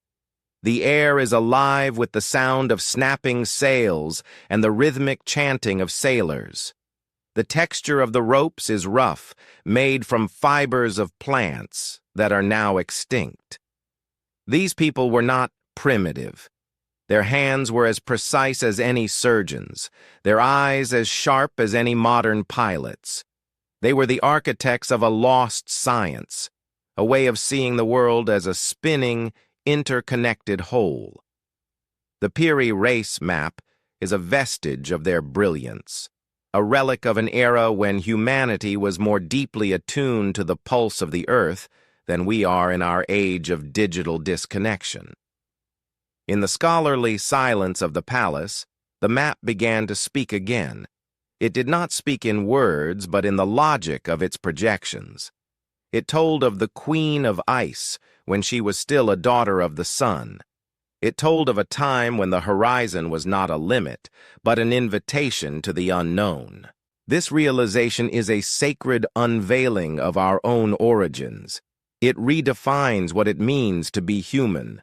We are not just the descendants of hunters, we are the heirs of cartographers. Our biography of the body includes the persistent urge to map, to name, and to preserve. The map is a scar on the skin of history, but it is also a badge of survival. It proves that even when the world breaks, a fragment of the truth can endure. As you listen to the calm, slow rhythm of this narrative, let your mind drift back to that stone-walled room in Istanbul. Feel the cold air of the palace and the texture of the old parchment. The Piri Reis map is a reminder that we have forgotten more than we currently know. We are living in a world of sinking islands and vanished coastlines, unaware that beneath our feet lies the evidence of a greatness we once possessed. The map is a survival weapon against the arrogance of the present. It tells us that we must be humble, for we are walking on the ruins of a world that was mapped with a precision we are only just beginning to rediscover. Generations faded into dust, and the names of the ancient sea kings were erased, yet the map remained. It lay in the dark, waiting for a moment when we would be ready to look into the mirror it held up to us. It is a portrait of a world in transition, captured by eyes that saw the earth when it was young. It is a sacred vessel of our collective memory, a piece of the library of the damned that refused to burn. As the night deepens and the world outside falls silent, remember the Admiral and his accidental treasure. Remember that your own body carries the same mapping instinct, the same ancient memory carved in bone. We are a species that refuses to forget, even when the ice moves in to claim the land. The story of the Piri Reis map is the story of our own resilience. It is a slow unfolding of a truth that changes the way we see ourselves. We are not a species of the present. We are a species of deep time, a people who have survived the rising of the oceans and the falling of the stars. The map is our proof. It is our legacy.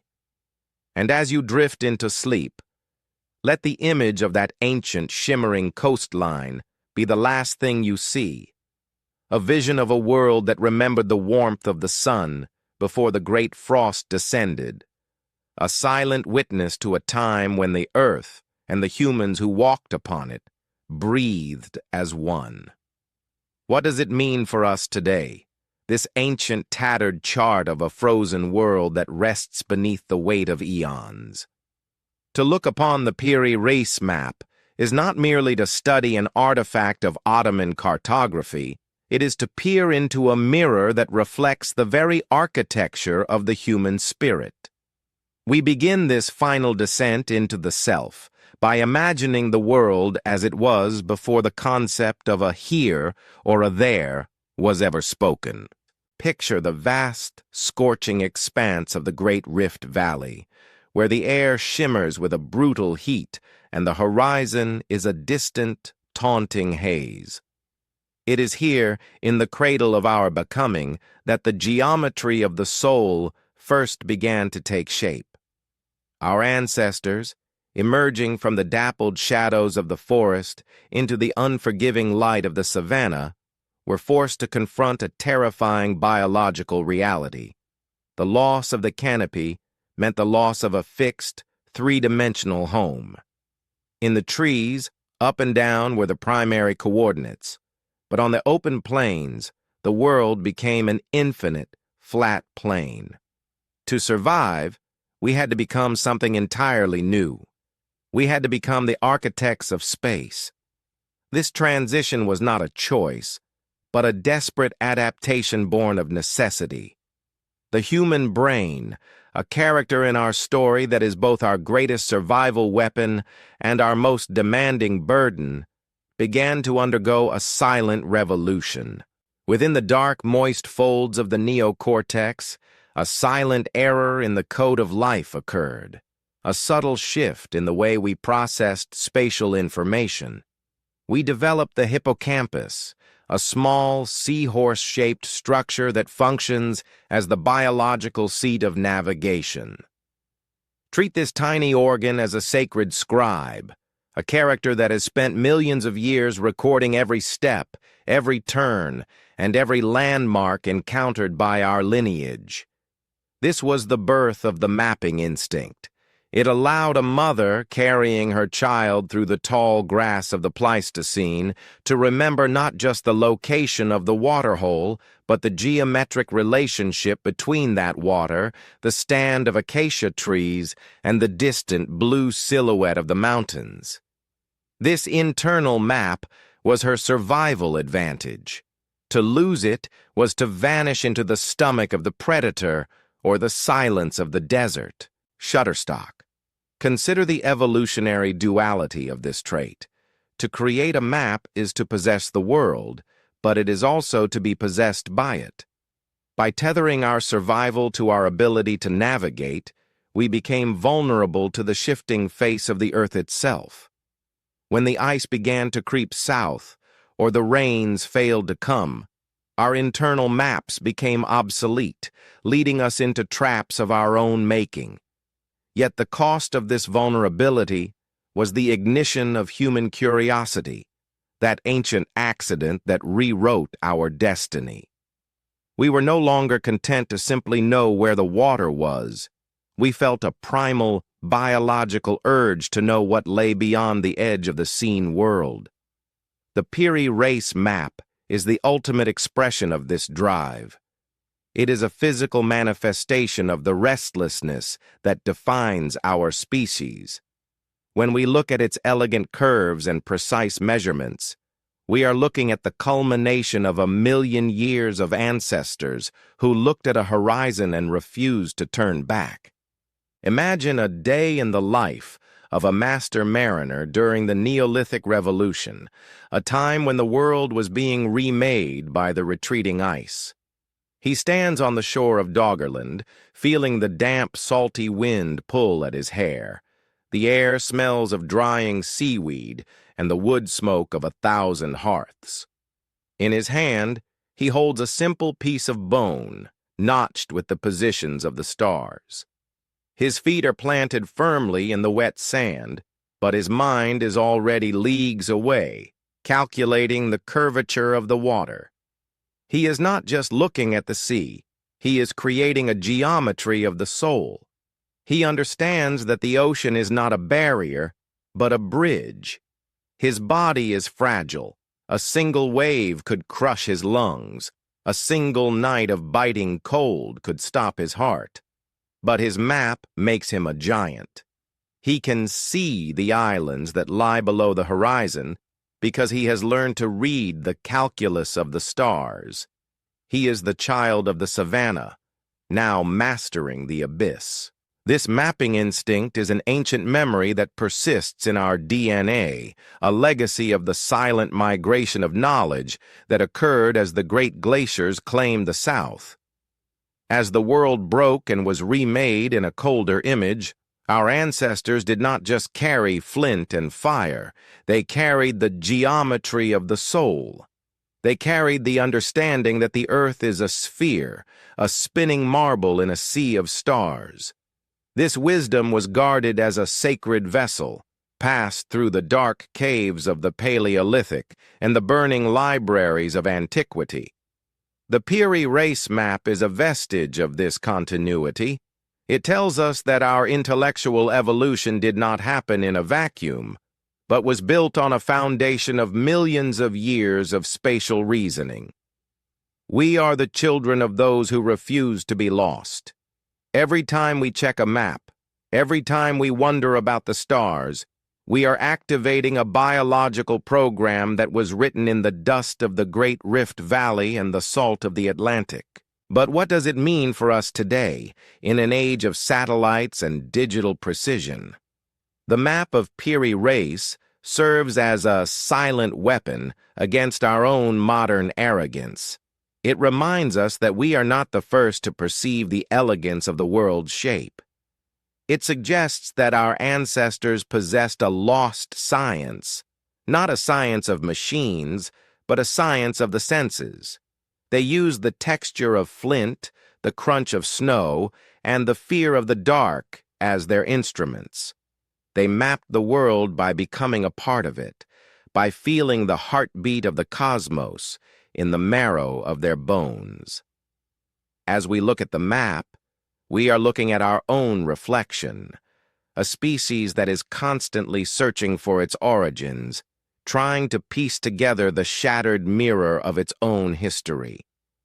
We are trying to find our way back to a time when we understood our place in the vastness of the earth, before we became disconnected by the very tools we created to find our way. The elegance of the map's geometry is a reflection of the elegance of the human mind itself. It is a testament to the fact that we are a species of explorers, not just of geography, but of meaning. We carry a restless spirit in our hearts, a mutation of the soul that makes us look at the stars and wonder what lies beyond the edge of the world. This is our biological urge, the need for orientation in a universe that often feels chaotic and indifferent. The map is our anchor. It tells us that we have been here before, that we have seen the green South, and that we have survived the Great Chill. It tells us that even when the white curtain falls and the world is buried in ice, the geometry of the soul remains unyielding. Generations have faded into dust, and the names of the ancient sea kings have been swallowed by the eons. Yet the Piri Reis map still speaks to us in the scholarly silence of the palace. It tells a story of a global civilization that existed in the shadows of our memory, a civilization that saw the world as a whole before we broke it into pieces. It is a cinematic revelation, a slow unfolding of a truth that redefines what it means to be human. We are the keepers of the flame, the guardians of the flickering light of knowledge. As you drift into sleep, let the lines of the map guide you through the landscapes of your own mind. Imagine the primordial forest and the scorched savanna, and feel the connection to the ancestors who walked there. You are a part of their journey. You are a map maker of the soul. The world is a vast, beautiful mystery, and we are the only creatures designed to solve it. We carry the ancient memory of the Earth's hidden bones, the rivers beneath the ice, and the stars above the clouds. The Piri Reis map is a relic of that connection, a sacred, unveiled truth that we are never truly lost as long as we keep looking toward the horizon.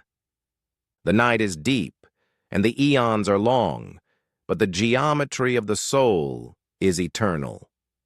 Sleep now, knowing that you are the descendant of master mariners, and that the map of your own existence is already being drawn by the same stars that guided them home.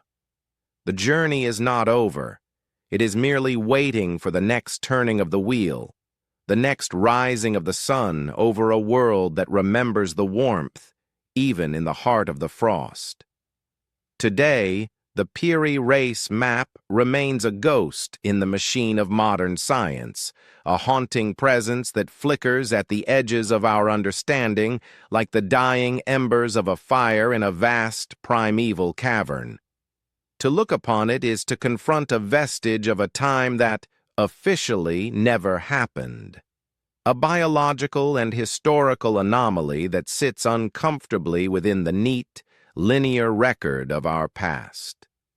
We begin our final contemplation in the absolute stillness of a modern laboratory, where the air is sterile and the light is cold and fluorescent. But as we lean over the high-resolution scans of the Admiral's gazelle-skin parchment, the walls of the present begin to dissolve. We are pulled back into the deep time of the Pleistocene, into the biting cold of the Ice Age tundra, where the wind howls with the voices of 1,000 forgotten generations. Here, in the silence of the great frost, we find the roots of the mystery we still carry today, a secret heirloom of the mind, a reminder that our story is much older, much more complex, and infinitely more beautiful than we have dared to imagine. Treat the human capacity for wonder not merely as an emotion, but as a physical character in our biography of the body, a trait with its own arduous history and ancient memories. This sense of wonder is a silent error in the code of life, an evolutionary accident that occurred in the brains of our ancestors as they huddled together for warmth in the dark caves of the Paleolithic. While the Neanderthal, our powerful barrel-chested cousin, perfected the art of physical endurance against the cold, our own lineage underwent a subtle shift in the architecture of the soul. We developed the ability to see things that were not there, to see the green forest beneath the snow, to see the coastline beneath the ice, and to see the future within the past. This was our survival versus vulnerability duality. We were physically fragile, our thin skin easily pierced by the frost. Yet we were emboldened by a mental persistence that allowed us to carry the image of a lost world across the abyss of the eons. Imagine a day in the life of a keeper of this vestige, tens of thousands of years ago, in the windswept plains of Doggerland. The sun is a pale, low-hanging fruit in a sky of bruised purple. The air tastes of salt and frozen peat. An ancestor, perhaps a young girl whose hands are already stained with the charcoal of the evening fire, sits near the mouth of a limestone overhang. She is not hunting, nor is she gathering. She is watching the horizon. She is learning the geometry of the soul, the fundamental need for orientation that would one day manifest as the Piri Reis map. The texture of the flint tool in her lap is cold, a reminder of the hard reality of her world. Yet her mind is busy with the sacred geometry of the stars. She is part of a lineage that refuses to live only in the present. She is learning to draw the line, to keep the record, and to pass the story down through the long, dark night of the eons. This is the biological urge that makes the map possible, a need to anchor the self in the vastness of the earth. The map challenges us to look at Antarctica not as a frozen, indifferent wasteland, but as a vault of human secrets, a massive crystalline reliquary waiting for the ice to melt and reveal the truth of our origins.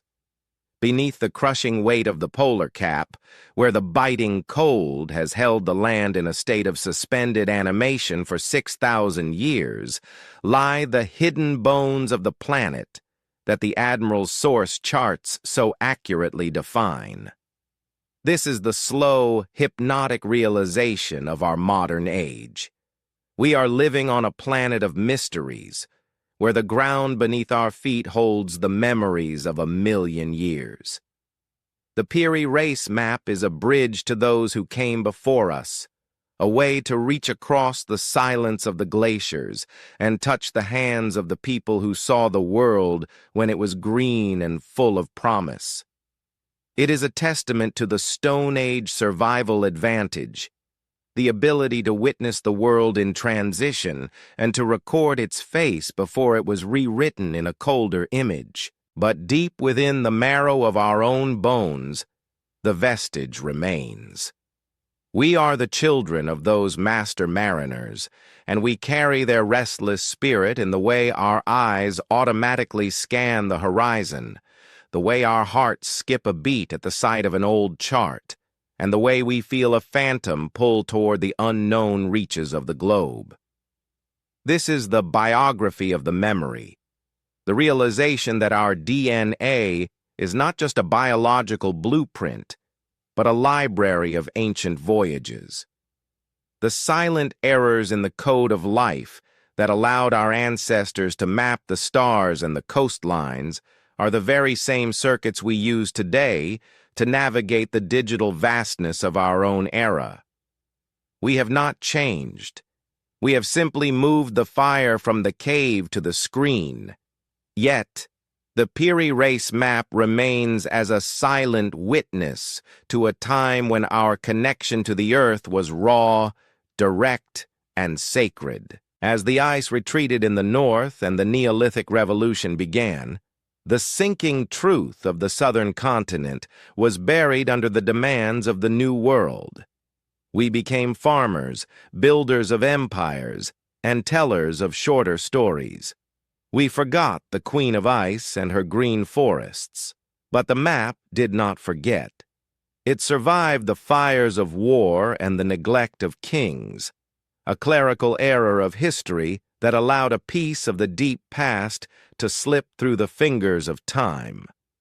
It stands today as a challenge to the standard narrative of progress, suggesting that we have not been climbing a ladder, but wandering in a great circling dance.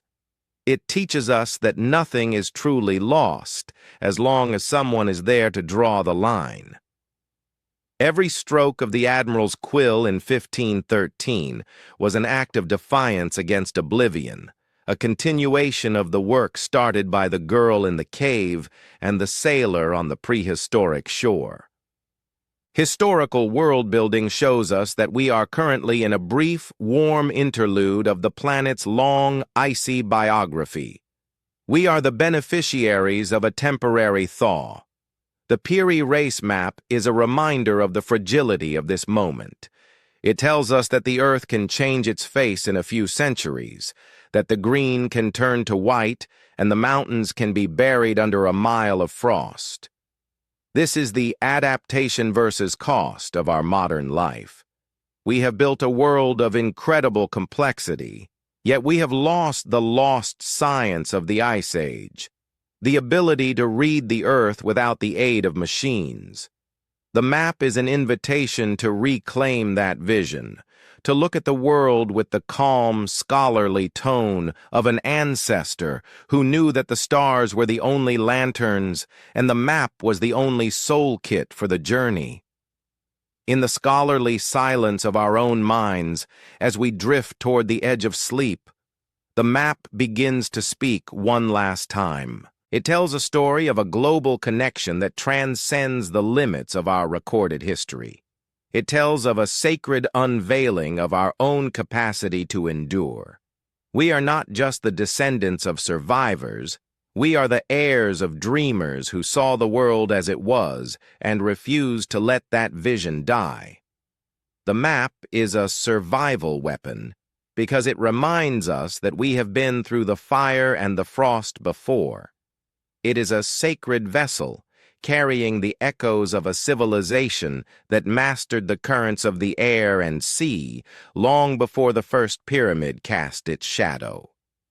It is the geometry of the soul made visible. As you listen to the rhythmic, slow breathing of the night, let the Piri Reis map be the bridge that carries you home. Imagine the world as it was, vibrant, green, and unburdened, and feel the warmth of the first fire glowing in your own heart. The eons are long and the night is deep, but the story of our journey is etched in the very bones of the earth and the pathways of our minds. Nothing is truly lost. The record remains. The line is drawn. And as the ice of the present day continues its slow, rhythmic pulse, we wait for the day when the vault will open and the sinking truth will finally be revealed to the sun. The campfire flickers low now, the orange tongues of flame retreating into a glowing bed of embers that pulse like the heart of a dying star. In this fading light, the shadows of the ancient world, those towering glaciers, the vast emerald-canopied forests of the south, and the obsidian-skinned mariners of the deep past, begin to recede into the velvet dark. We return to the present, our breath slowing in the cool night air, but we are irrevocably changed by the journey we have taken through the eons. The Piri Reis map is no longer merely a piece of weathered gazelle skin or a curious relic of Ottoman ambition. It has become a sacred unveiling of our own resilience. It is the biography of a species that refused to let the ice erase its presence, a story of ink and intention that outlasted the crushing weight of the glaciers. As you drift into the soft embrace of sleep, picture the great southern continent, not as the desolate white void of our modern maps, but as it was, a living daughter of the earth, a land of silver rivers and ancient forests, breathing under the benediction of a warm, prehistoric sun. To understand this final return to the shore, we must look at the human spirit as a physical trait, a silent witness carved into our very neurology. In the Great Rift Valley, millions of years prior, the same silent error in the code of life that allowed us to stand upright and see the horizon also gave us the burden of the eternal return. We are a species of the liminal space, the edge where the land meets the water. Our hands, those versatile characters in our evolutionary drama, were not just built for the flint or the fire. They were built to grasp the unknown. Imagine a day in the life of an ancestor during the waning years of the Pleistocene. The crunch of snow is constant now, a white shroud falling over the memories of the green world. This ancestor stands at the edge of a frozen beach, the air tasting of salt and ancient dust. They carry a child, a small weight of warm blood and future memories, and they look out at a sea that is rapidly becoming a wall of ice. In that moment of profound vulnerability, they do not succumb to the dark. They reach for a piece of charcoal, and on the wall of a nearby sea cave they trace a line. This line is the first map, a biological anchor against the rising tide of oblivion. It represents the survival versus vulnerability duality that has defined us since we first left the trees. We are physically fragile, our thin skin a poor defense against the biting cold, yet we possess a mental persistence that can span 10,000 years. The Piri Reis map is the descendant of that first charcoal scratch. It is the adaptation of memory, a way for the human soul to claim territory that the physical body can no longer inhabit.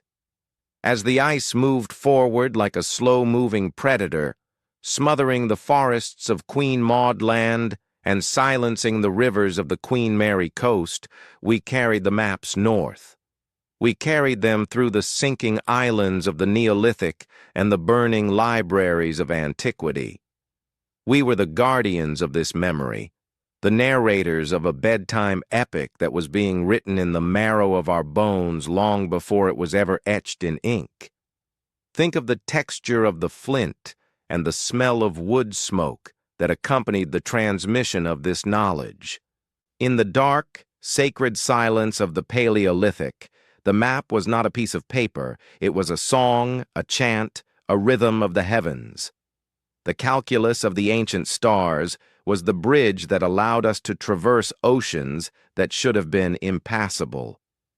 By the time the Admiral sat in his stone-walled study in 1513, he was merely the latest curator of a lost science, a forgotten method of seeing the world that had survived the shadows of the Ice Age. He was working with a palimpsest of human history, layering the fresh discoveries of his era over a foundation of ancient sea kings. The map he produced is a sacred vessel, carrying the echoes of a civilization that saw the earth when it was young and unburdened by the weight of a mile-thick glacier. It is a mirror held up to our own capacity for wonder, a reminder that we are more than just the sum of our modern tools. Generations have faded into dust, their names erased by the howling winds of history. Yet the spirit of the mapmaker lives on in us. It is a vestige in the modern mind, a biological anomaly that makes us restless in the face of the unknown. We feel it every time we look at the stars and wonder what lies beyond the edge of the world, or every time we feel the phantom pull of a distant shore.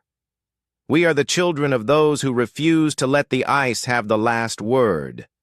The Piri Reis map teaches us that nothing is truly lost as long as someone is there to draw the line, to keep the record, and to pass the story down through the long, dark night of the eons. It is a silent weapon against the arrogance of the present, proving that our ancestors were mathematicians of the wild, scientists of the soul who understood the heartbeat of the cosmos. As you drift deeper into sleep, let the image of the vanished coastline become a landscape of peace. The world is vast, the night is deep, and the story of our journey is only just beginning to be told. We are living on a planet of mysteries, where the ground beneath our feet holds the memories of 1,000,000 years.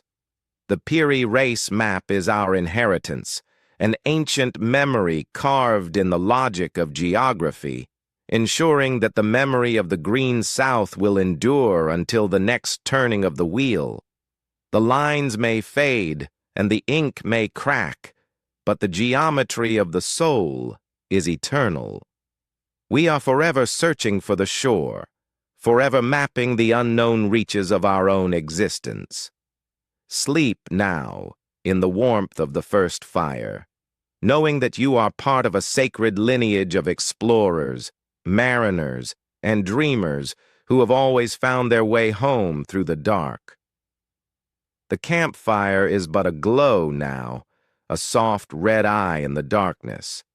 The eons continue their slow, rhythmic march, and the ice beneath the southern pole whispers of rivers waiting to flow once more. We are the watchers of the horizon, the keepers of the map, and the story of our eternal return is the most beautiful epic ever written.